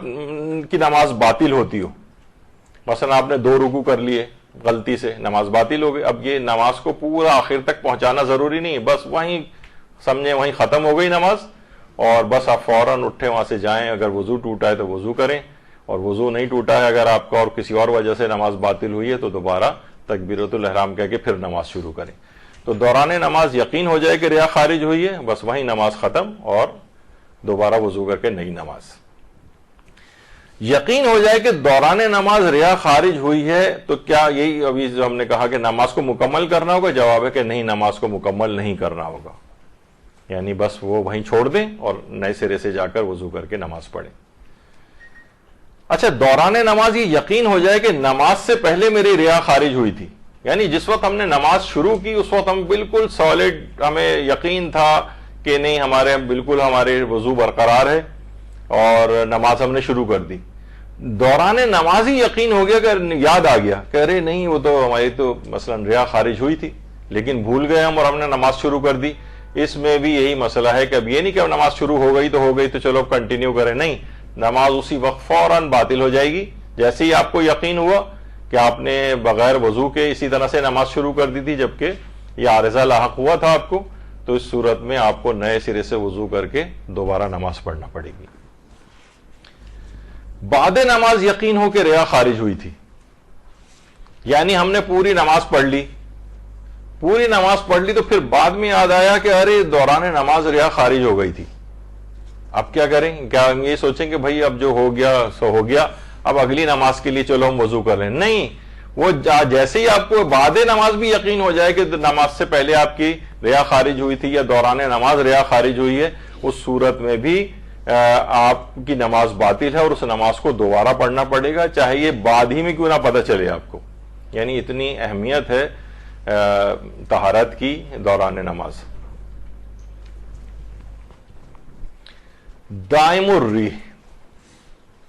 دائم الری ایسے افراد کو اب ان کے مسئلے آ رہے ہیں. یہ تو ایک نارمل مسئلے تھے جو ہر شخص کو پیش آ سکتے ہیں، جو اس سے پہلے ابھی آپ نے سنے کہ شک ہو رہا ہے، یہ خارج ہوئی ہے، اطمینان ہو رہا ہے، یقین ہو رہا ہے، ظن ہو رہا ہے، احتمال ہو رہا ہے. تو یہ اب ہے دائم الری، یعنی اس کنٹینیوس اس کے ساتھ یہ مسئلہ ہے. ابھی آگے چل کر اس کی بھی کچھ ضمنی چیزیں آئیں گی. تو ایک چیز اس کے اندر آتی ہے کہ کیا دائم الری کو اپنا علاج کروانا واجب ہے؟ کہ بھائی آپ کو ساتھ جب یہ مسئلہ ہے تو یہ نمازیں آپ کی متاثر ہو رہی ہیں اس سے اتنا، تو آپ پر واجب ہو جائے کہ آپ اپنا علاج کروائیں، دوائیاں وغیرہ کھائیں، طریقہ کار کے اوپر عمل کریں کہ کسی طریقے سے مسئلہ کنٹرول ہو. تو جواب ہے کہ یہ واجب تو نہیں ہے، واجب نہیں ہے کہ دائم الری اپنا علاج کروائے، لیکن بہرحال مستحب ہے یا احتیاط مستحب ہے کہ اپنا علاج کروائے تاکہ نماز ذرا سکون کے ساتھ بغیر کسی وسوسے اور اس کے جو ہے وہ انجام دے. لیکن اصلاً یہ ہے کہ اس کو ڈانٹ پھٹکار کرنے کی ضرورت نہیں کہ بھئی ہر وقت آپ یہ والا مسئلہ پوچھتے رہتے ہیں، آپ پر واجب ہے کہ اپنا جا کر علاج کرائیے. نہیں، واجب نہیں ہے اس کے اوپر، البتہ بہتر ہے، مستحب ہے کہ وہ اپنا علاج کروائے. اچھا، کیا دائم الری کے لیے وضو کے فوراً بعد نماز پڑھنا ضروری ہے؟ مثلا ایک ہے کنٹینیوس اس کے ساتھ یہ مسئلہ ہے، کوئی وقت ایسا ہوتا ہی نہیں کہ جب وہ اس سے مسئلے سے باہر نکل سکے. تو کیا واجب ہے کہ بھئی ابھی تو آپ نے وضو کیا بس فوراً نماز پڑھ لیں؟ جیسے بہت سے دیکھیے استحاضہ قلیلہ میں ہوتا ہے یا اس کے احکام میں ہوتا ہے کہ بس فوراً بعد، جیسے غسل بھی اگر اس نے کیا ہے استحاضہ کثیرہ والی عورت، یا تو بہت سے احکام کے اندر یہ آتا ہے کہ بس فوراً بعد نماز پڑھے. تو اگر اس نے زیادہ اگر وقت دے دیا، بیچ میں گیپ ہو گیا، تو اگلی نمازوں کے لیے پھر دوبارہ سے طہارت کرنے کی ضرورت پیش آ جاتی. تو کیا دائم الری کا بھی مسئلہ ایسا ہی ہے کہ وضو کے فوراً بعد جو ہے وہ نماز پڑھ لے؟ تو اس کا جواب ہے کہ جی نہیں، یہ اس کے اوپر واجب نہیں ہے، البتہ بہتر یہ ہے یا اس کے لیے مستحب ہے کہ زیادہ جلدی کرے تو بہتر ہے. یعنی جو دائم الری یعنی مسلسل جس سے گیس خارج ہوتی ہو، تو اس کے لیے نماز کو فوراً بعد وضو پڑھنا ضروری، واجب نہیں، ضروری یا واجب نہیں ہے. وہ تاخیر بھی کر سکتا ہے، لیکن یہ کہ بہتر ہے کہ بھئی آپ با طہارت اسی طریقے سے نماز پڑھ لیں تو اچھا ہے، کیونکہ دائم الری میں آگے چل کر آپ دیکھیں گی کہ کچھ سہولیات اس کو ملتی ہیں. سہولت ملتی ہے کہ پھر بعض نمازیں وہ بغیر وضو کے بھی پڑھ رہا ہوتا ہے، تو جب ہی کہا گیا کہ واجب نہیں ہے اس کے لیے کہ وہ فوراً بعد وضو کے نماز پڑھے، وہ تاخیر بھی کر سکتا ہے، لیکن بہتر یہ ہے یا مستحب یہ ہے کہ وہ فوراً ہی پڑھ لے تو بہتر ہے۔ اچھا، کیا ریح اگر کسی شخص کو بہت تنگ کر رہی ہو تو کیا نماز میں تاخیر کرنا مستحب ہے؟ دیکھیے نمازوں کے لیے کتنا وہ ہے کہ جناب نمازیں زیادہ وقت فضیلت میں جلد سے جلد پڑھ لی جائیں۔ اب اگر جو اول وقت ہے یہ وقت فضیلت ہے، اس وقت اس کے ساتھ یہ مسئلہ ہے کہ بہت زیادہ اس کو ریح کی تکلیف کی عارضہ ہو رہا ہے، اور اس کو امید ہے کہ ابھی میں نے دوا کھائی ہے، مکسچرز پی ہیں، اب 3-4 گھنٹے میں افاقہ مجھے ہو جائے گا، پھر میں ذرا سکون کے ساتھ مثلا نماز پڑھ لوں گا۔ تو اسلام میں دیکھیے خشوع و خضوع کی اہمیت بہت زیادہ ہے۔ اول وقت وہ نماز کے جس میں خشوع و خضوع کم ہو، وہ تاخیر سے نماز پڑھنا جس میں خشوع و خضوع زیادہ ہو۔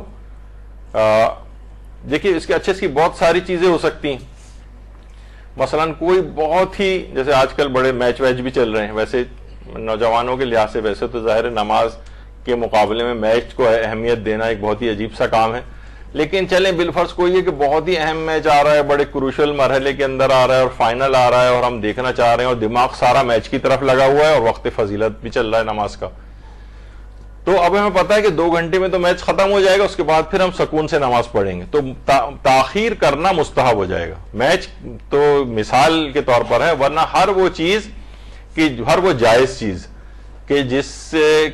میں جب آپ اگر ابھی نماز پڑھ رہی ہوں گی تو خشوع خضوع کم ملے گا، لیکن تاخیر سے پڑھنے میں خشوع خضوع زیادہ ہو جائے گا،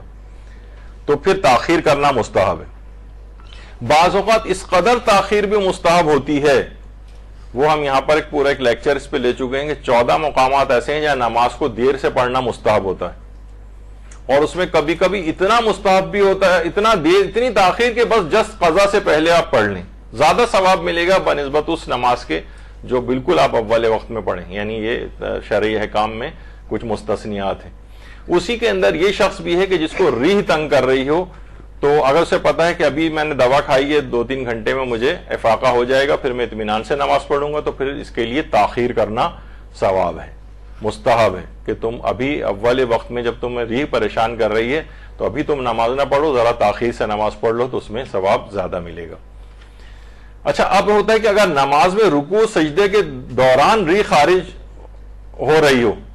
تو کیا پوری نماز کھڑے ہو کے پڑھ سکتا ہے؟ دیکھیے بزرگوں کے حوالے سے چیز ہوتی ہے، رکوع کر رہے ہیں بالکل پیٹ اس میں دب رہا ہے، سجدے میں جا رہے ہیں اور زیادہ پیٹ دب رہا ہے، اور اٹھتے بیٹھتے ریح خارج ان کی جو ہو رہی ہے، تو وہ کیا کریں کہ تو ان کے لیے پھر ضروری ہو جاتا ہے کہ وہ پوری نماز کھڑے ہو کے پڑھیں، پوری نماز۔ دیکھیے پوری نماز کھڑے ہو کے پڑھنے میں کیا ہو رہا ہے کہ یعنی وضو نہیں ٹوٹ رہا ہے ان کا، ریح خارج نہیں ہو رہی، اور اگر رکوع اور سجدہ کریں تو ہو رہی ہے، تو پھر پوری نماز کھڑے ہو کے پڑھنا ہے، اور رکوع اور سجدہ بھی سر کے اشارے سے کرنا ہے، ہلکا سا سر جھکائیں رکوع کے لیے، پھر اوپر سر کر لیں، پھر تھوڑا سا نسبتاً زیادہ جھکا دیں سر کے سجدے کے لیے، اس طرح دونوں سجدے، اور پوری نماز کھڑے ہو کر پڑھنی ہے۔ بہت سے مسئلے ایسے ہوتے ہیں جس میں پوری نماز کھڑے ہو کر پڑھنا ہوتی، بعض اوقات پوری نماز کھڑے ہو کر پڑھنا ہوتی ہے، اور کبھی صرف تشہد و سلام کے لیے آخری مرتبہ نیچے بیٹھا جاتا ہے، لیکن وہ اور مسئلے بھی ہیں، یعنی نمازوں کو بھی اچھی طرح سے سیکھنا چاہیے کہ جب کبھی انسان کے ساتھ یہ پیش آتا ہے نا تو اس وقت بہت پریشان ہوتا ہے کہ میری ذمہ داری کیا ہے۔ تو ریح والا شخص ہے جس کو اٹھتے بیٹھتے رکوع میں یا سجدے میں جاتے وقت، اور وہ بہت سے بوڑھے افراد کے ساتھ بھی ہوتا ہے، جوانوں کے ساتھ بھی ہو سکتا ہے، تو پھر اس کو پوری نماز کھڑے ہو کر پڑھنا ہے کہ جس میں وہ طہارت کے ساتھ پوری نماز پڑھ سکے، یعنی طہارت وہ زیادہ مقدم ہے بنسبت اس کے کہ وہ رکوع سجدہ نارمل طریقے سے کر رہا ہو لیکن طہارت جا رہی ہو، تو پھر یہ حکم یہی کہ پوری نماز اس طرح سے کھڑے ہو کر پڑھو۔ اچھا، عملاً نہیں، عمدن سہون جہلن غفلتاً استرار مجبوری، ہر صورت میں اگر اسے پتہ چلے کہ میری ریح خارج ہوئی ہے، عمدن ریح خارج کرے تب بھی نماز باطل ہے، سہون ریح خارج ہو جائے تب بھی نماز باطل ہے، جہلن خارج ہو جائے، مسئلہ ہی پتہ نہیں تھا تب بھی نماز باطل ہے، غفلت میں تھا اور خارج ہو گئی تب بھی نماز باطل ہے، استرار اور مجبوری اگر کوئی ہو گئی ہے اس کو سوائے کہ دائم الریح ہو تو بھی ہر صورت میں اس کی نماز باطل ہے، اس میں کوئی چھوٹ نہیں کہ ہمیں تو مسئلہ پتہ نہیں تھا تو ہم سے جو غفلت ہو گئی, ہمارا دھیان نہیں رہا اس وقت, تو ہر صورت میں اس کی نماز باطل ہو جاتی ہے. اچھا, بعض اوقات یہ شک ہوتا ہے کہ ریح کے ساتھ کچھ فضلہ بھی خارج ہوا ہے. یہ بیماروں کے ساتھ ہوتا ہے, ڈائریا کسی کو ہوا ہوا ہے یا اور اس طرح سے بہت زیادہ اس کے ساتھ تکلیف ہے, تو اگر شک ہو کہ ریح کے ساتھ فضلہ بھی خارج ہوا ہے, تو ریح کے خارج ہوئی ہے اس کا تو یقین ہے, لیکن شک فضلے کا بھی ہو رہا ہے, تو اس صورت میں اپنے آپ کو چیک کرنا کوئی واجب نہیں ہے, اور یہی سمجھیں گے کہ خارج نہیں ہوا. یعنی نجاستوں کے مسئلے میں بہت اسلام نے چھوٹ ہے, حتیٰ کہ نماز کے دوران بھی بعض اوقات ممکن ہے اس کو ایسا محسوس ہو, ریح کا بھی اس کو شک ہو رہا ہے اور اس کے ساتھ فضلے کا بھی شک ہو رہا ہے, تو یہ نہیں کہ وہ نماز کو توڑے اپنا اور جا کے چیک کرے کہ کہیں ایسا ہوا یا نہیں ہوا. نہیں, اس کی کوئی ضرورت نہیں ہے. شک کی صورت میں فضلے کو بھی نظر انداز کیا جائے گا اور ریح کو بھی نظر انداز کیا جائے گا. اچھا, پھر بعد میں پتہ چل جائے, اب مثلا لباس کے اوپر جو ہے بعد میں ہمیں لگا ہوا نظر آ جائے کوئی فضلہ, اور یہ پتہ نہ ہو کہ دوران نماز ہوا ہے یا نماز کے بعد ہوا ہے, تو اس صورت میں بھی ہم یہی سمجھیں گے کہ نماز کے بعد ہی ہوا ہوگا اور نماز کو صحیح سمجھیں گے. لیکن اگر اطمینان اور یقین ہو جائے کہ دوران نماز ایسا ہوا تھا, تو پھر کچھ مسئلہ اس کے ساتھ ہو سکتا ہے. اور ابھی کیونکہ فضلے وغیرہ کے مسئلے ابھی ہم فی الحال نہیں, ہم ریحا کے اوپر فوکس کر رہے ہیں. شک ہو اگر ہے ریحا کے ساتھ فضلہ خارج ہوا یا عام حالات کے اندر بھی یہ چیز ہو سکتی ہے, تو پھر اس صورت میں کوئی شک پہ توجہ نہ دیں دونوں کے سلسلے میں. اچھا, ایک چیز اور بھی ہے, عام عوام ایک مسئلہ ایک پوچھتی ہے, بڑا عجیب و غریب, فقہ کے اندر ایسا کچھ نہیں ہے البتہ, کہ ریح خارج ہونے کے بعد کیا مقامی ریح کو بھی دھونا چاہیے یا پاک کرنا چاہیے. حیرت انگیز طور پہ لوگ یہ والا سوال آ کر پوچھتے ہیں. ہمارے برادران اہل سنت میں بھی بڑا یہ رائج سوال ہے. ان کے علماء بھی یہی جواب دیتے ہیں, نہیں, اس سے کوئی تعلق اس سے نہیں, ریح کے خارج ہونے سے مقام کو دھونا جو ہے یا پاک کرنا وہ ضروری نہیں ہوتا ہے. اچھا, بہت سے لوگوں کو سونے سے پہلے وضو کرنے کی عادت ہوتی, وضو کرنے کی عادت ہوتی, وضو کر کے آئے بس سونے کے لیے لیٹ رہے ہیں, کیونکہ آپ کو پتا ہے کہ روایات کے اندر بھی آیا ہے کہ اگر کوئی شخص سونے سے پہلے وضو کرتا ہے تو اس کا بستر مثل مسجد کی ہو جاتا ہے اور پوری رات اس کو عبادت کا ثواب ملتا ہے. اور روایت میں یہ بھی ہے کہ اگر کوئی شخص سونے سے پہلے وضو نہ کرے تو اس کا بستر مثل قبر کے ہے جس میں وہ مثل مردار کے لیٹا ہوا ہے. یعنی اتنی اہمیت ہے وضو کی. تو اب کسی کو عادت ہے مثلا وضو کرنے کی, تو وضو کر کے آیا اور وضو کر کے آتے ہی مثلا اس کا پھر ریاء خارج ہو گئی, تو کیا پھر ضروری کہ پھر دوبارہ جائے اور پھر دوبارہ وضو کر کے آئے؟ نہیں, بس ایک دفعہ کافی ہے. ویسے بھی سونے سے بھی ٹوٹ ہی جائے گا وضو. اچھا, ایک چیز اور بھی ہے, بعض اوقات یہ ہوتا ہے کہ آپ کو عادت ہے سونے سے پہلے وضو کرنے کی, اور سونے سے پہلے وضو کرنے کی عادت تو ہے, لیکن ہم بھول گئے اور بستر کے اوپر آ گئے, تو اب ضروری نہیں ہے آپ کے لیے کہ آپ اٹھ کے دوبارہ وضو کے لیے جائیں. آیت اللہ سیستانی فرماتے ہیں کہ رجائے مطلوبیت کی نیت سے بستر پر ہی تیمم کر لیں, تو اس سے یہ ہو جائے گا کہ آپ کو سونے سے پہلے وضو کا ثواب مل جائے گا. البتہ یہ وضو نمازوں وغیرہ کے لیے کافی نہیں ہے. مثلا آپ نے کہا یہ جو تیمم کیا آپ نے, یہ نمازوں کے لیے کافی نہیں ہے, یہ رجائے مطلوبیت کی نیت سے ثواب حاصل کرنے کی حد تک ہوتا ہے. نہیں, بستر پر ہی آپ تیمم کر لیں ہاتھ مار کے. یہ ایک استثنائی کیفیت روایات میں بیان ہوئی ہے.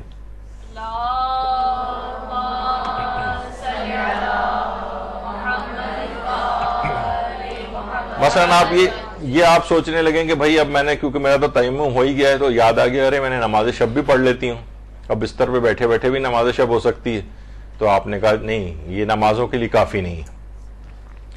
یہ صرف وضو کا ثواب لینے کی حد تک ہے. تو سونے سے پہلے کسی وضو کی عادت ہو, وضو کر کے آئے اور پھر ریح خارج ہو جائے تو بار بار وضو کی ضرورت نہیں. تلاوت قرآن کے دوران اگر ریح خارج ہو جائے, تو تلاوت قرآن کے دوران اگر ریح خارج ہو جائے تو تلاوت قرآن جاری رکھی جا سکتی ہے. مستحب تھا کیونکہ وضو سے تلاوت سے پہلے, قرآن کی تلاوت سے پہلے وضو کیا جائے. البتہ جیسے ہی ریح خارج ہونے کا یقین ہو جائے, حروف قرآن پر ہاتھ مت لگائیے, بس دور سے تلاوت کر لیں. اگر اس سے پہلے ہاتھ کو لائن اس کے اوپر پھیر پھیر کے اگر آپ پڑھ رہی ہیں تو فوراً آپ کو ہاتھ ہٹا لینا ہوگا. البتہ دائم الری کا ایک مسئلہ آگے آئے گا کہ دائم الری اگر تلاوت کر رہا ہے تو وہ بھی آگے چل کر آئے گا. تو دائم الری کے لیے وضو کے بعد حروف قرآن کو ہاتھ لگانا کیسا ہے, جبکہ مسلسل ری خارج ہو رہی ہوں. یعنی اس نے ایک دفعہ وضو کیا تھا اور مسلسل وضو، یعنی اس کو ثواب مل گیا تلاوت کے لیے وضو کرنے کا، اور مسلسل ری خارج ہو رہی ہے اور وہ حروف قرآن، تو اس کو پھر یہ ایکسیپشن حاصل ہے کہ پھر وہ بعد میں بھی کیونکہ وہ دائم الری ہے، اس کا حکم علیحدہ ہے بالکل. عام شخص ہوتا تو وہ فوراً اپنے ہاتھ کو ہٹا لے کیونکہ اب وضو ٹوٹ گیا اس کا، لیکن یہ تو اس عارضے کے اندر مبتلا ہے تو اس کو بہت سی چیزوں میں چھوٹ ہے. تو اس میں یہ ہے کہ یہ اس کے لیے اگرچہ احتیاط مستحب ہے کہ ہاتھ نہ لگائے، لیکن پھر بھی اگر یہ ہاتھ لگا رہا ہو حروف قرآن کو تو اس کو اجازت ہے. مسجد میں ری خارج کرنا یا امام بارگاہ میں ری خارج کرنا، تو اس میں بھی بہرحال یہ کہ اول تو حکم یہی ہے کہ اس قسم کے کھانے نہ کھا کے جاؤ، جو مثلا حتیٰ کہ یہ تک ہے کہ لہسن پیاز جس سے بدبو آ رہی ہو منہ سے بھی اور نمازی پریشان ہو رہے ہیں اس سے، تو وہاں پہ بھی اس کی کراہیت ہے. لیکن مسجد میں بالفرض اگر ایسا ہو جائے امام بارگاہ وغیرہ میں، تو اس میں کوئی یہ نہیں کہ انسان روکے رہے اور پریشان ہو، تو وہاں پر اگر ری خارج ہو جائے تو اس سے فرق نہیں پڑتا. البتہ نمازیں پڑھنی ہے تو ظاہر وضو کرنا پڑے گا. طواف واجب کے دوران ری خارج ہو جائے، طواف واجب طواف کر رہا ہے، بڑا ٹیکنیکل مسئلہ ہو جاتا ہے اس میں. اور بعض اوقات دیکھیے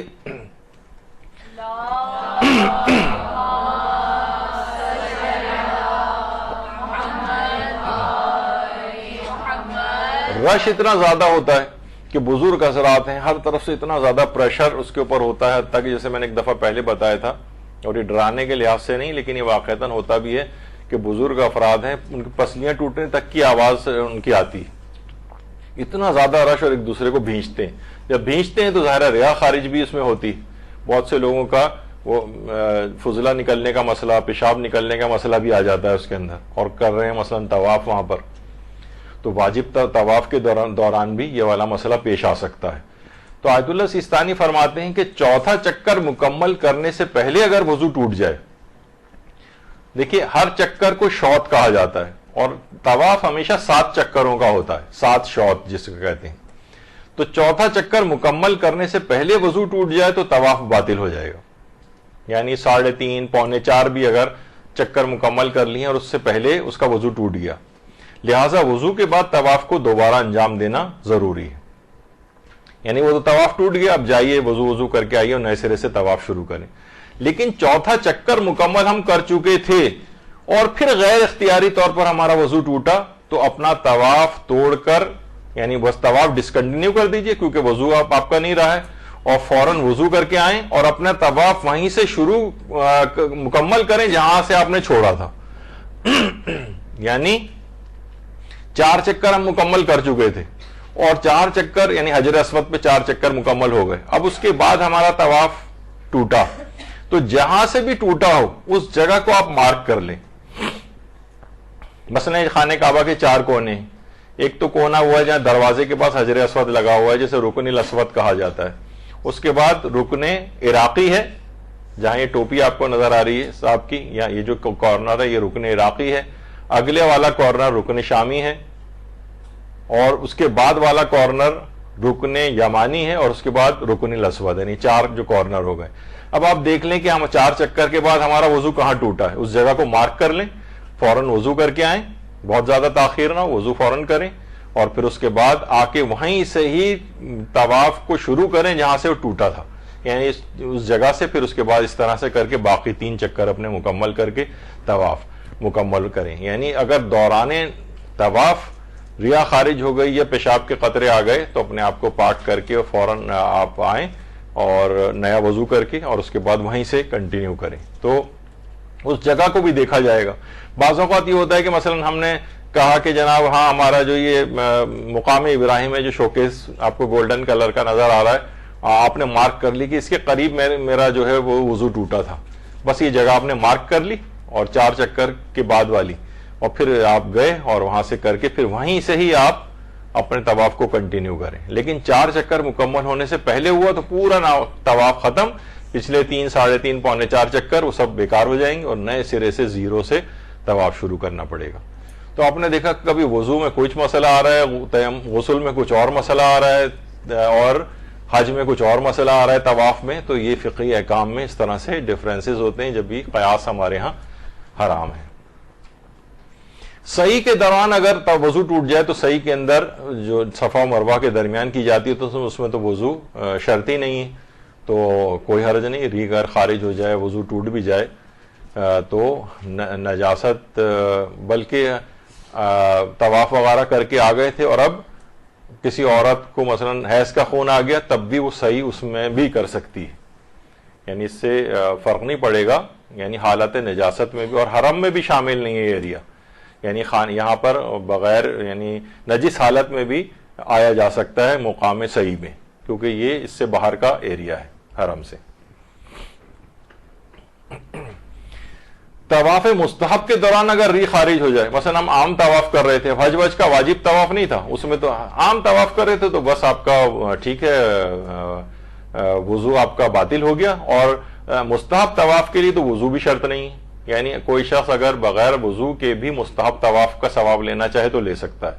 تو ریح خارج ہونے سے مستحب طواف پہ کوئی فرق نہیں پڑے گا, طواف ایز اٹ از سے آپ جاری رکھیں اور کوئی فرق نہیں ہے اس سے. دائم الحدث,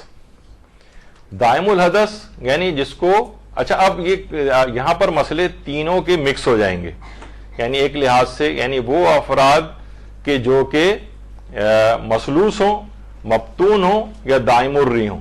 یعنی تینوں کا مسئلہ اب ایک ہو جائے گا. ان سب کا کلیکٹیولی مجموعہ دائم الحدث ہونا کہلاتا ہے. یعنی جن کا مسلسل پیشاب خارج ہوتا ہو, جن افراد کے مثلا مسلسل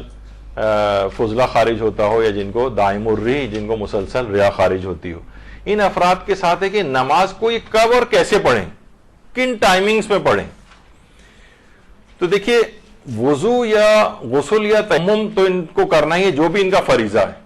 یعنی یہ بعض اوقات ان کو وضو کرنا ہوتا ہے, غسل اگر واجب ہے تو غسل کا مسئلہ ہے, تیمم ان کے اوپر واجب ہے تو تیمم, یعنی وہ جو الگ کیٹیگری ہے وہ تو آپ خود ہی سمجھیے کہ جو بھی اس وقت مسئلہ ہو ان کا. یعنی وضو انہوں نے مثلا, ابھی ہم چلیں وضو کو ہی لیتے ہیں, وضو انہوں نے کیا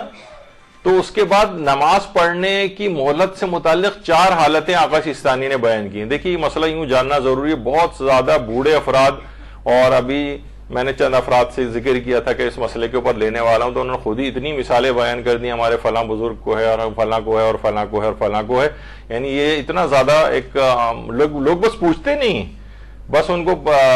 جیسا بھی ہے اپنے جو دماغ میں سمجھ میں آتا ہے وہ کر رہے ہوتے ہیں. آقا سیستانی فرماتے ہیں نہیں, 4 صورتیں بنیں گی ایسے افراد کی جنہیں مسلسل ریا خارج ہوتی ہو, ان کی کب نماز پڑھیں اور کیسے پڑھیں. پہلی کنڈیشن یہ ہے کہ یقین یا اطمینان ہو کہ قضا ہونے سے پہلے پہلے کسی بھی وقت باطہارت مجھے مکمل نماز پڑھنے کی مہلت مل جائے گی. بہت سے لوگوں کو اتنا نہیں ہے کہ وہ اتنا بڑا نمازوں کا پیریڈ ہوتا ہے, مثلا 12:30 بجے سے آج نماز شروع ہوئی اور 6 بجے تک نماز کا ٹائم رہے گا, 6-6.5 گھنٹے, اس میں مختصر سی بھی اگر اس کو نماز پڑھنا ہے تو 4-5 منٹ کا تو ٹائم اس کے پاس ہوگا بہت سے افراد کے پاس. کہہ رہے ہیں کہ ایک کیٹیگری یہ ہے کہ اگر یقین یا اطمینان ہے کہ بھائی قضا ہونے سے پہلے پہلے کسی بھی وقت میں وضو کر کے اور مکمل اپنی نماز پڑھ لوں گا, مجھے مکمل نماز پڑھنے کی مہلت مل جائے گی اگرچہ میں دائم الریح ہوں, تو آقا سیستانی فرماتے ہیں جو پہلی کنڈیشن ہے اس میں واجب ہے اس کے لیے کہ اس وقت کا انتظار کرے جب یہ ان چیزوں سے فارغ ہوتا ہے. وہ دیکھے یہ ابتدائی ٹائم میں بھی ہو سکتا ہے, نماز کے اول اوقات میں بھی ہو سکتا ہے, نماز کے درمیانی اوقات میں بھی ہو سکتا ہے, اور نماز کے بالکل اختتامی اوقات میں بھی ہو سکتا ہے. یہ دیکھے کہ نہیں کوئی نہ کوئی ٹائم تو مجھے ایسا ملے گا, اسے یقین ہے, اطمینان ہے کہ 5 منٹ کا ٹائم مجھے احساس ہو جائے گا اب پیٹ میرا اب صحیح ہے, اب میں نماز پڑھ سکتا ہوں, 5 منٹ تو مجھے مل جائیں گے. تو فرماتے ہیں پھر واجب ہو جائے گا اس کے لیے کہ انتظار کرے, پھر یہ اول وقت میں نہ پڑھے نماز, یہ واجب ہے کہ انتظار کرے اور اس ٹائم کا انتظار کرے جب یہ فارغ ہوتا ہے اس عارضے سے. اور فرماتے ہیں کہ پھر اس صورت میں اس کے لیے یہ بھی لازم ہو جائے گا یہ مستحبات نکال دے سارے, کیونکہ اب وہ اگر یہ اذان دے گا اور اقامت پڑھے گا اور مستحبات سارے انجام دے گا اور رکوع اور سجدے کے مستحبات بھی انجام دے گا, تو اس دوران اتنا ٹائم ہونے کی وجہ سے بیچ میں رہا خارج ہو سکتی, تو پھر یہ اس کے لیے ضروری ہو جائے گا کہ یہ سارے مستحبات نکال دے اور واجب کی حد تک اکتفا کرے. یعنی 2 منٹ میں بھی یہ 4 رکعت ہی نماز پڑھ سکتا ہے وضو کر کے, اور اگلی 2 رکعت, اگلی جو 4 رکعت ہے وہ بھی 2, یعنی 4 منٹ میں پوری نماز سے فارغ ہو سکتا ہے, ظہر اثر یا مغرب عشاء وغیرہ. تو یہ پہلی کنڈیشن ہو گئی, یقین اطمینان تھا کہ قضا ہونے سے پہلے پہلے کسی بھی وقت طہارت کی حالت میں مجھے مکمل نماز مل جائے گی, تو انتظار کرو اب اول وقت میں پڑھنے کی ضرورت نہیں، اب ٹائم کا دیکھو کب تم فارغ ہوتے ہو اس عارضے سے، اس وقت پڑھو مستحبات نکال کر۔ دوسری چیز ہے کہ یقین یا اطمینان ہو کہ قضا ہونے سے پہلے کسی بھی وقت باطہارت مجھے مکمل نماز تو نہیں ملے گی کہ میں پوری نماز طہارت میں پڑھ لوں، لیکن نماز کا کچھ حصہ پڑھنے کی مجھے مہلت مل جائے گی۔ تو ٹھیک ہے، وہ فرماتے ہیں کہ پھر اس وقت کا یہ انتظار کرے گا کہ نماز کا کچھ حصہ اس کو اگر مل رہا ہے، پوری نماز نہیں مل رہی، پوری نماز میں تو مثلاً آپ 2 رکعت بھی، ہم نے 4 رکعت بھی کہا کہ 2 منٹ میں ہو جائے گی، یعنی 4 منٹ میں، لیکن اتنا بھی نہیں، ایک منٹ کا صرف اس کو وقفہ مل رہا ہے جس میں چند رکعت ہو سکتی ہیں۔ تو فرماتے ہیں کوئی بات نہیں، وہ جب اس پیریڈ سے فارغ ہو تو نماز وضو کر کے شروع کر دے، پھر وہ نماز کے دوران ہی کچھ رکعتیں تو باطہارت مل گئی اس کو، اور کچھ رکعتیں بغیر طہارت کے مل رہی ہیں، تو کہتے ہیں پھر کوئی مسئلہ نہیں، یہ اسی نماز کو کنٹینیو کرے، یعنی اب وہ وضو ٹوٹنے سے اس کی نماز پہ فرق نہیں پڑے گا۔ ٹھیک ہے، یہ دوسرا مسئلہ ہوا۔ تیسرا ہے کہ اسے یقین تو نہیں ہے لیکن احتمال ہے کہ پوری نماز یا اس کا کچھ حصہ ادا کرنے کی مجھے مہلت مل جائے گی، یقین نہیں، تو فرماتے ہیں ایسا شخص جو ہے یہ کسی بھی وقت نماز پڑھ سکتا ہے، اول وقت میں بھی پڑھ سکتا ہے، البتہ احتیاط مستحب یہ ہے کہ اول وقت نہ پڑھے، یعنی یقین نہ ہو کہ مجھے پوری نماز ملے گی، احتمال ہے 10% ہے 15% ہے کہ فلاں وقت پہ پوری نماز یا اس کا کچھ حصہ ادا کرنے کی مجھے مہلت مل جائے گی، تو فرماتے ہیں کہ پھر یہ نماز اپنی پڑھ سکتا ہے، اور پھر اس دوران بھی اگر نماز میں اس کی رہا خارج ہو جائے تو نماز کو کنٹینیو کرے۔ لیکن فرماتے ہیں اگر اس نے نماز، یہ احتمال والا شخص جو اس نے اگر نماز اپنی پڑھ لی اور بعد میں پڑھنے کے بعد ابھی نماز کا وقت نکلا نہیں ہے، 1-2 گھنٹے بعد مثلا اس کو اندازہ ہو گیا کہ ارے یہ ابھی تو میرا ریلیف کا پیریڈ آ گیا ہے، تو اب یہ جو نماز پڑھ چکا ہے وہ فرماتے ہیں احتیاط واجب ہے کہ اس کو دوبارہ پڑھے، کہ اب تمہیں پہلے تو یہ تھا نا کہ تمہیں اندازہ یہ تھا کہ تمہیں ریلیف کا پیریڈ نہیں ملے گا یا بہت کم ملے گا، کہ تو پھر وہ فرماتے ہیں کہ نہیں، پھر اس صورت میں تم جو ہے اب کیونکہ وقت ابھی باقی ہے اور تم جو ہے وہ اب تم صحیح ہو گئے ہو ذرا، تو وہ فرماتے ہیں احتیاط واجب ہے کہ دوبارہ پڑھ لو۔ اور چوتھی چیز یہ ہے کہ یقین یا اطمینان ہو کہ پوری نماز یا اس کا کچھ حصہ بھی پڑھنے کی مہلت نہیں ملے گی۔ اب یہ آگے وہ دائمی والا بالکل کہ اس کو پتا ہے کہ نہیں کوئی بھی مجھے وقت ملے گا ہی نہیں، بس ہر وقت میرے رہا خارج ہو رہی ہے، تو یہ کسی بھی وقت پڑھ سکتا ہے، بس یہ وضو کر لے، چاہے ابھی نماز شروع بھی اس نے نہیں کی اور اس کی رہا خارج ہو گئی، کوئی بات نہیں، اب یہ ویسے ہی نماز اپنی پڑھے، کوئی بھی اس کے ساتھ مسئلہ نہیں ہے۔ اور یہ یقین یا اطمینان تھا اس کو کہ پوری نماز اس کا کوئی بھی حصہ مجھے پڑھنے کی مہلت نہیں ملے گی باطہارت وضو کے ساتھ،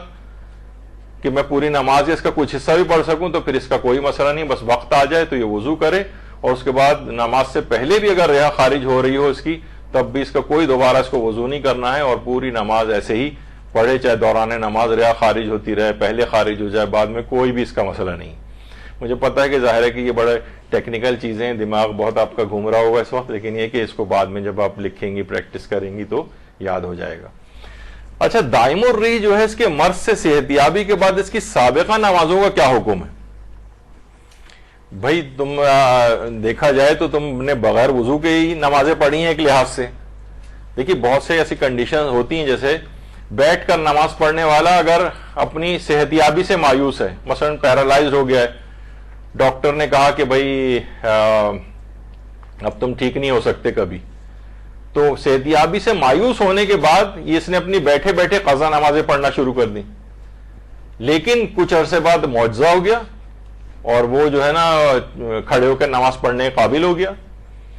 تو احمد سیستانی فرماتے ہیں احتیاط واجب یہ ہے کہ جتنی نمازیں اس نے بیٹھ کر اپنی قضا پڑھی ان سب کو دوبارہ پڑھے، اس قضا نماز میں یہ مسئلہ ہے۔ لیکن دائم الرح کا جو مریض ہے صحت یابی کے بعد اسے اپنی سابقہ نمازوں کی کوئی قضا نہیں کرنی، واجب نہیں ہے اس کے اوپر کہ یہ اپنی تمام پچھلی جو نمازیں اس طرح سے اس نے پڑھی تھیں بغیر وضو کے رہا خارج ہونے کے بعد، اس کو صحت یابی کے بعد سابقہ نمازوں کو نہیں پڑھنا ہے، سوائے اس کے کہ وہ نماز کے جس کا ابھی ہی وقت باقی ہو، جیسے کہ ابھی آپ نے سنا کہ ابھی وقت باقی ہے، ابھی ہماری قضا نہیں ہوئی، اور اب یہ صحتیاب ہو گیا، اسے پتہ چل گیا کہ نہیں اب مجھے صحتیابی مل گئی ہے، تو بس یہ بس وہ جو اس وقت کی نماز ہے اس کو دوبارہ پڑھے گا احتیاط واجب کی بنا پر۔ اچھا، اس کے بعد دیکھیں دائم الرہی نماز شب اور نوافل کیسے پڑھے؟ کیا ہر نماز کے لیے اس کو وضو کرنا پڑے گا؟ مستحب نمازوں کی بات کر، مثلا نماز شب 4 تو نماز شب کی نیت سے ہیں، پھر 2 نماز شفع کی نیت سے ہیں، اور 1 نماز وتر کی نیت سے ہے یا نماز وتر، تو یہ کیا ہر ایک کے لیے الگ وضو کرے گا؟ دیکھیے جیسے استحاضہ قلیلہ میں حکم ہے کہ اگر کوئی عورت استحاضہ قلیلہ کی حالت میں ہو تو ہر نماز کے لیے الگ وضو کرے، حتیٰ کہ نماز شب میں بھی اس کو 5 وضو کرنے پڑیں گے، یعنی اس کے لیے ضروری ہو جائے گا 5 وضو کرے۔ لیکن دائم الرہ جو ہے اس میں آغا سیستانی فرماتے ہیں کہ نہیں، جو بھی ایک بنچ آف نماز ہے جو یہ پڑھ رہا ہے، مثلا پوری نماز شب 11 رکعت ہے تو بس ایک دفعہ صرف وضو کر لے اور پھر جتنی اس بنچ میں نمازیں ہیں وہ سب پڑھ سکتا ہے۔ یا نوافل مثلا پڑھ رہا ہے، ظہر کے 8 رکعت ہیں، عصر کے 8 رکعت ہیں، تو بس وہ ایک ہی وضو سے وہ یہ سب نمازیں بھی پڑھ سکتا ہے۔ البتہ کچھ مراجع جیسے آیت اللہ اسحاق فیاض وہ کہتے ہیں ہر نماز کے لیے الگ وضو کر لیں۔ خیر، تو نماز شب اور نوافل کا ایک مسئلہ ہوا۔ اچھا، دیکھیے ابھی اس سے پہلے ہم نے بیان کیا کہ حیا اور شرم جو ہے اس میں آپ نے دیکھا کہ میرے لحاظ سے تو کہ ہم تو طب کے شعبے سے وابستہ ہیں، تو وہاں پر یہ والے مسئلے تو روزانہ مریضوں سے ویسے سنتے ہیں، تو ہمیں کوئی بہت اجنبی چیز محسوس نہیں ہوتی، اور شریعت کے اندر بھی یہ احکام بالکل ایک کامن پیش آنے والا ہے، اس میں کسی کو ہنسی مذاق بنانے کی یا وہ اس کی کوئی ضرورت نہیں ہوتی۔ ہاں، واقعتاً حیا اور شرم کے جو اصل مقامات ہیں ان کو دماغ میں رکھنا چاہیے۔ روایات کے اندر ہمارے امام حسن مجتبی علیہ السلام فرماتے ہیں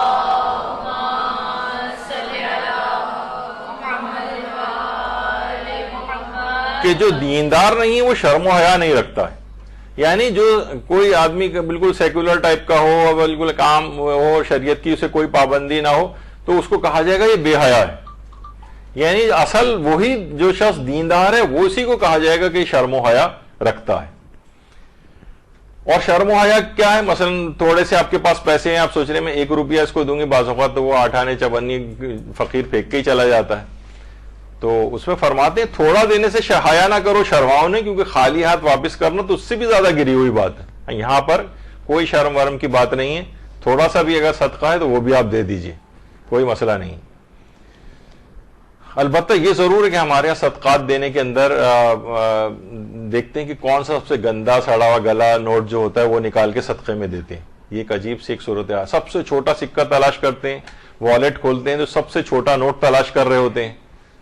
جیسے کہا جاتا ہے نا کہ انسان جو ہے نعمتیں اس کو پروردگار کی بے حساب چاہیے ہوتی ہیں، لیکن تسبیح لے کے ایک ایک حصہ کاؤنٹ کر کر کے جو ہے وہ اللہ کی تسبیح کر رہا ہوتا ہے۔ سہولتیں بے شمار چاہیے، لیکن اللہ کی حمد بالکل اس کے ساتھ چاہیے، اس کو شمار کے ساتھ۔ یہ تو خیر اس قسم کی بات ہے، بہرحال تسبیح جو ہے وہ بہت سی ریکمینڈڈ ہے کہ خاص تعدادی میں پڑھنی چاہیے۔ اسی طرح فرماتے ہیں مولا امیر المومنین علیہ السلام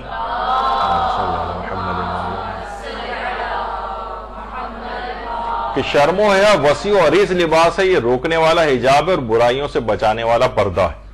تو انسان کو چاہیے کہ ان مواقع کے اوپر شرم و حیا سے کام لے، یا کبھی اس وقت نہ شرمائے کوئی چیز آپ کو پتہ نہیں ہے اور آپ اس کو پھر بھی بیان کر رہے ہو، تو پھر اس کا مطلب ہے کہ آپ بے شرم اور بے حیا بن رہے ہیں۔ یا آپ یہ کہہ دیں میں نہیں جانتا، اس میں کہنے میں کوئی شرم و حیا سے کام نہ لیں کہ مجھے نہیں آتا، کوئی فرق نہیں پڑتا اس سے، تو اس موقع پہ کسی شرم کی کوئی ضرورت نہیں۔ اور اسی طریقے سے حق کی طرف پلٹنے میں بھی کوئی شرم نہیں، یعنی کوئی بات آپ نے کوئی غلط کسی کو کہہ دی ہو تو بعد میں آپ لوگوں کو بتا دیں کہ مسئلہ مجھ سے غلط بیان ہوا ہے۔ لوگ آپ کے بات سے کہتے ہیں دیکھیے انہوں نے فلاں نے غلط مسئلہ بیان کیا تھا، بعد میں کریکشن کی۔ بھائی بعد میں کریکشن کر دی نا اس نے، اس وقت کریکشن نہیں کرتا اور شرماتا کہ لوگوں میں میری پوزیشن کیا بنے گی، نہیں، اگلی دفعہ بتا دے کہ مسئلہ مجھ سے غلط بیان ہو گیا۔ اس میں کوئی حق کی طرف پلٹنے میں کوئی ایسی بات نہیں۔ جب بھی کہا جاتا ہے کہ حیا اور ایمان آپس میں ملے ہوئے ہیں، جب ایک چلا جاتا ہے تو دوسرا بھی رخصت ہو جاتا ہے، یعنی اگر کوئی بے حیا ہو جائے تو ساتھ ساتھ اس کا ایمان بھی رخصت ہو جاتا ہے۔ اور سب سے بڑھ کر اپنے نفس سے حیا کرنا اس بہترین حیا شمار کی گئی کہ انسان اپنے آپ سے بھی حیا کرے. گناہ کرتے اور تنہائی میں بھی گناہ کر رہا ہے تو اسے اللہ سے اور اپنے آپ سے حیا کرنی چاہیے. اور کسی بھی نیک کام کو بھی شرم و حیا کی وجہ سے انسان ترک نہ کرے. بعض اوقات ہوتا ہے نا کہ شرم محسوس ہو رہی ہے ایسا, یعنی بہت سے نیک کام بھی کہ بھئی اگر اس وقت ہم نماز پڑھیں گے تو لوگ کہیں گے کہ دیکھیے یہ ہمیں دکھانے کے لیے نماز پڑھا, جبکہ آپ کی نیت یہ نہیں ہے. مثلا آپ نماز شب کی عادی ہیں, گھر میں آپ کی کوئی مہمان سہیلی آ گئی ہے, کوئی رشتہ دار آ گئی, آپ نماز شب پڑھ رہی ہوں, دل میں خیال آ رہا ہے کہ دیکھیں یہ سوچ رہی ہے کہ شو مار رہی ہے کہ جیسے میں بڑے نماز شب کی عادی ہوں تو چلو میں نماز نہیں پڑھ. یہ شیطانی خیال ہے جو آپ کو نیکی سے روک رہا ہے. یہ والی شرم دلانا یہ پسندیدہ نہیں ہے, اور شرم و حیا کی وجہ سے کوئی نیک کام ترک نہیں کرنا چاہیے. عورت کے لیے خاص طور پر حیا و شرم کی بڑی اہمیت ہے کہ یہ فرمایا گیا ہے معصومین کی طرف سے کہ ایسا کھانا ہے جس میں نمک نہ ہو, یعنی اگر کوئی بے حیا ہو, حیا وغیرہ اس میں نہ ہو. اور یہ جو ٹی وی ڈرامے ہیں آج کل مسلسل عورت اور مرد سب میں سے حیا اور شرم کو ختم کرتے جا رہے ہیں. اور اسی طریقے سے نگاہوں کی حفاظت کے اعتبار سے بھی معاملہ ہے. اور بہت سی شرم و حیا کا نتیجہ محرومی ہوتا ہے. مثلا کوئی شخص آپ سے کوئی سوال پوچھ رہا ہے, کلاس میں کوئی سوال پوچھ رہا ہے, اب آپ کو جواب آتا ہے لیکن آپ شرم و حیا کی وجہ سے جواب نہیں دے رہی ہیں, تو محروم, جو بھی جواب دے گا وہ پھر انعام لے جائے گا اور آپ محروم رہ جائیں گی. تو بہت سی چیزیں ایسی ہیں کہ اسلام نے اس شرم و حیا کی کوئی اہمیت نہیں سمجھی. آپ نے دیکھا کہ ام سلیم جو ہے اس نے آ کے پیغمبر سے ورنہ حضرت ام سلمہ موجود تھی, ان کے تھرو بھی پوچھوا سکتی تھیں, لیکن پیغمبر اکرم سے ڈائریکٹ آ کر سوال کر لیا اور پیغمبر سے جواب لینے کی سعادت انہیں حاصل کی, ورنہ وہ اس سے محروم رہ جاتی. تو بہت سی شرم و حیا کا نتیجہ محرومی بھی ہوتا ہے. اور قرآن نے حیا کے ساتھ شرم و حیا کے ساتھ چلنے میں حضرت شعیب کی ایک بیٹی کی قرآن میں تعریف بھی کی ہے, تمشی علی استحیاء سورہ قصص میں, کہ وہ بڑی حیا کے ساتھ چل رہی تھی, بڑی شرم و حیا کے ساتھ چل رہی تھی. حضرت موسیٰ کا جو واقعہ ہے اور حضرت شعیب کی بیٹیوں کا, تو اس میں ان کو حیا اور شرم کے ساتھ چلنے کی, اس میں قرآن نے اس سے زیادہ بڑھ کر واقعتاً کیا کسی عورت کی کوئی تعریف ہو سکتی کہ پروردگار کہے کہ بہت شرم و حیا کے ساتھ چل رہی تھی. تو یہ بھی مسلمانوں کی بہت سی احادیث کے اندر آیا کہ پیغمبر اکرم پردے میں رہنے والی کنواری لڑکی سے بھی زیادہ حیا کرنے والے تھے, اتنے شرم و حیا کے پیکر تھے. جس طریقے سے با حیا اور چھوٹی عمر کی ایک لڑکی ہوتی ہے کنواری, جو عام طور پر اتنا زیادہ اس نے دنیا نہیں دیکھی ہوتی اور وہ شرم و حیا کر رہی ہوتی ہے, رسول اکرم کے متعلق اتنا زیادہ کہ اتنا حیا کرنے والے اشخاص تھے, وہ شخص تھے. اور پروردگار عالم کے لیے کہا جاتا ہے کہ وہ سب سے زیادہ حیا کرنے والا ہے, کیونکہ تمہارا پروردگار حیا کرنے والا مہربان ہے, اور حیا کرتا ہے کہ قیامت کے دن اپنے کسی بندے پر اس کے دوستوں کے سامنے حیا کرتے ہوئے بھی, عذاب کرتے ہوئے بھی وہ حیا کرے گا. جب بھی روایت میں آتا ہے کہ پروردگار عالم بوڑھے اشخاص پر عذاب کرتے ہوئے حیا کرتا ہے, اور پھر پیغمبر نے فرمایا لیکن کتنے افسوس کی بات ہے کہ وہ بوڑھے اللہ کی نافرمانی کرتے ہوئے حیا نہیں کرتے. یعنی اللہ حیا کر رہا ہے کہ اس بوڑھے کے اوپر میں عذاب نازل کروں, یہ بوڑھا ناتوان کمزور جو ہے گناہوں کے مبتلا ہو کر میری بارگاہ میں آ رہا ہے, لیکن یہ بوڑھا شخص یہ سننے کے باوجود بھی حیا نہیں کرتا, اور وہی لڑائی جھگڑے دنگے اور گھر میں فساد برپا کر کے مثلا اس نے رکھا ہوا ہے. تو پروردگار بھی حیا کرنے والا ہے. اور حیا دیکھیے دو طرح کی ہوتی ہے, ایک کا تعلق عقل سے اور دوسرے کا تعلق بے عقلی سے. جس کا تعلق عقل سے ہو وہ علم ہے, اور جس کا تعلق بے عقلی سے ہو وہ جہل ہے. یعنی علم کے ساتھ جو بھی اگر چیز ہوگی تو اس کو حیا شمار کیا جائے گا. تو بہرحال یہ جو پیٹ کی ہوا اور گیس وغیرہ کے جو فقہی احکام ہیں, اس میں اگر کسی کو کبھی کوئی مسئلہ ہو تو یا اس سے اور بھی پیغامات ہیں کہ اور بھی مسائل ہوں, نسوانی مسائل ہوں, تو اس کو علماء سے دریافت کرنے میں کوئی حیا سے کام نہیں لینا چاہیے, اور اپنی عبادتوں کو صحیح کرنے کی کوشش کرنی چاہیے. اور حیا اور شرم کے جو منافی اعمال ہیں, جو ہم ٹی وی کے اوپر اور سوشل میڈیا کے اوپر اور ہر بے حیائی کی چیزیں, اسی سے ریلیٹڈ ہی ہمارا بے حیائی کی کچھ ایک ایسی چیز آج کل ایک آئی ہوئی ہے, اس کے فقہی احکام, اس پہ انشاءاللہ ہماری اگلے موضوع نشست ہوگی اگلی اتوار کو انشاءاللہ بشارت حیات, تو انشاءاللہ اس پہ ہم گفتگو کریں گے. تو اصلاً دیکھا جائے تو وہ حیا اور شرم کے جو منافی چیزیں ہیں وہ بے شمار ہماری زندگی میں پہلے سے ہی اس قدر رائج ہو چکی ہیں, ان پہ توجہ دینی چاہیے, نہ کہ شرعی احکام میں ہم حیا کرنا شروع کر دیں. تو بہرحال یہاں گفتگو اختتام پذیر ہوئی. وصلی اللہ علی محمد وآلہ الطیبین الطاہرین.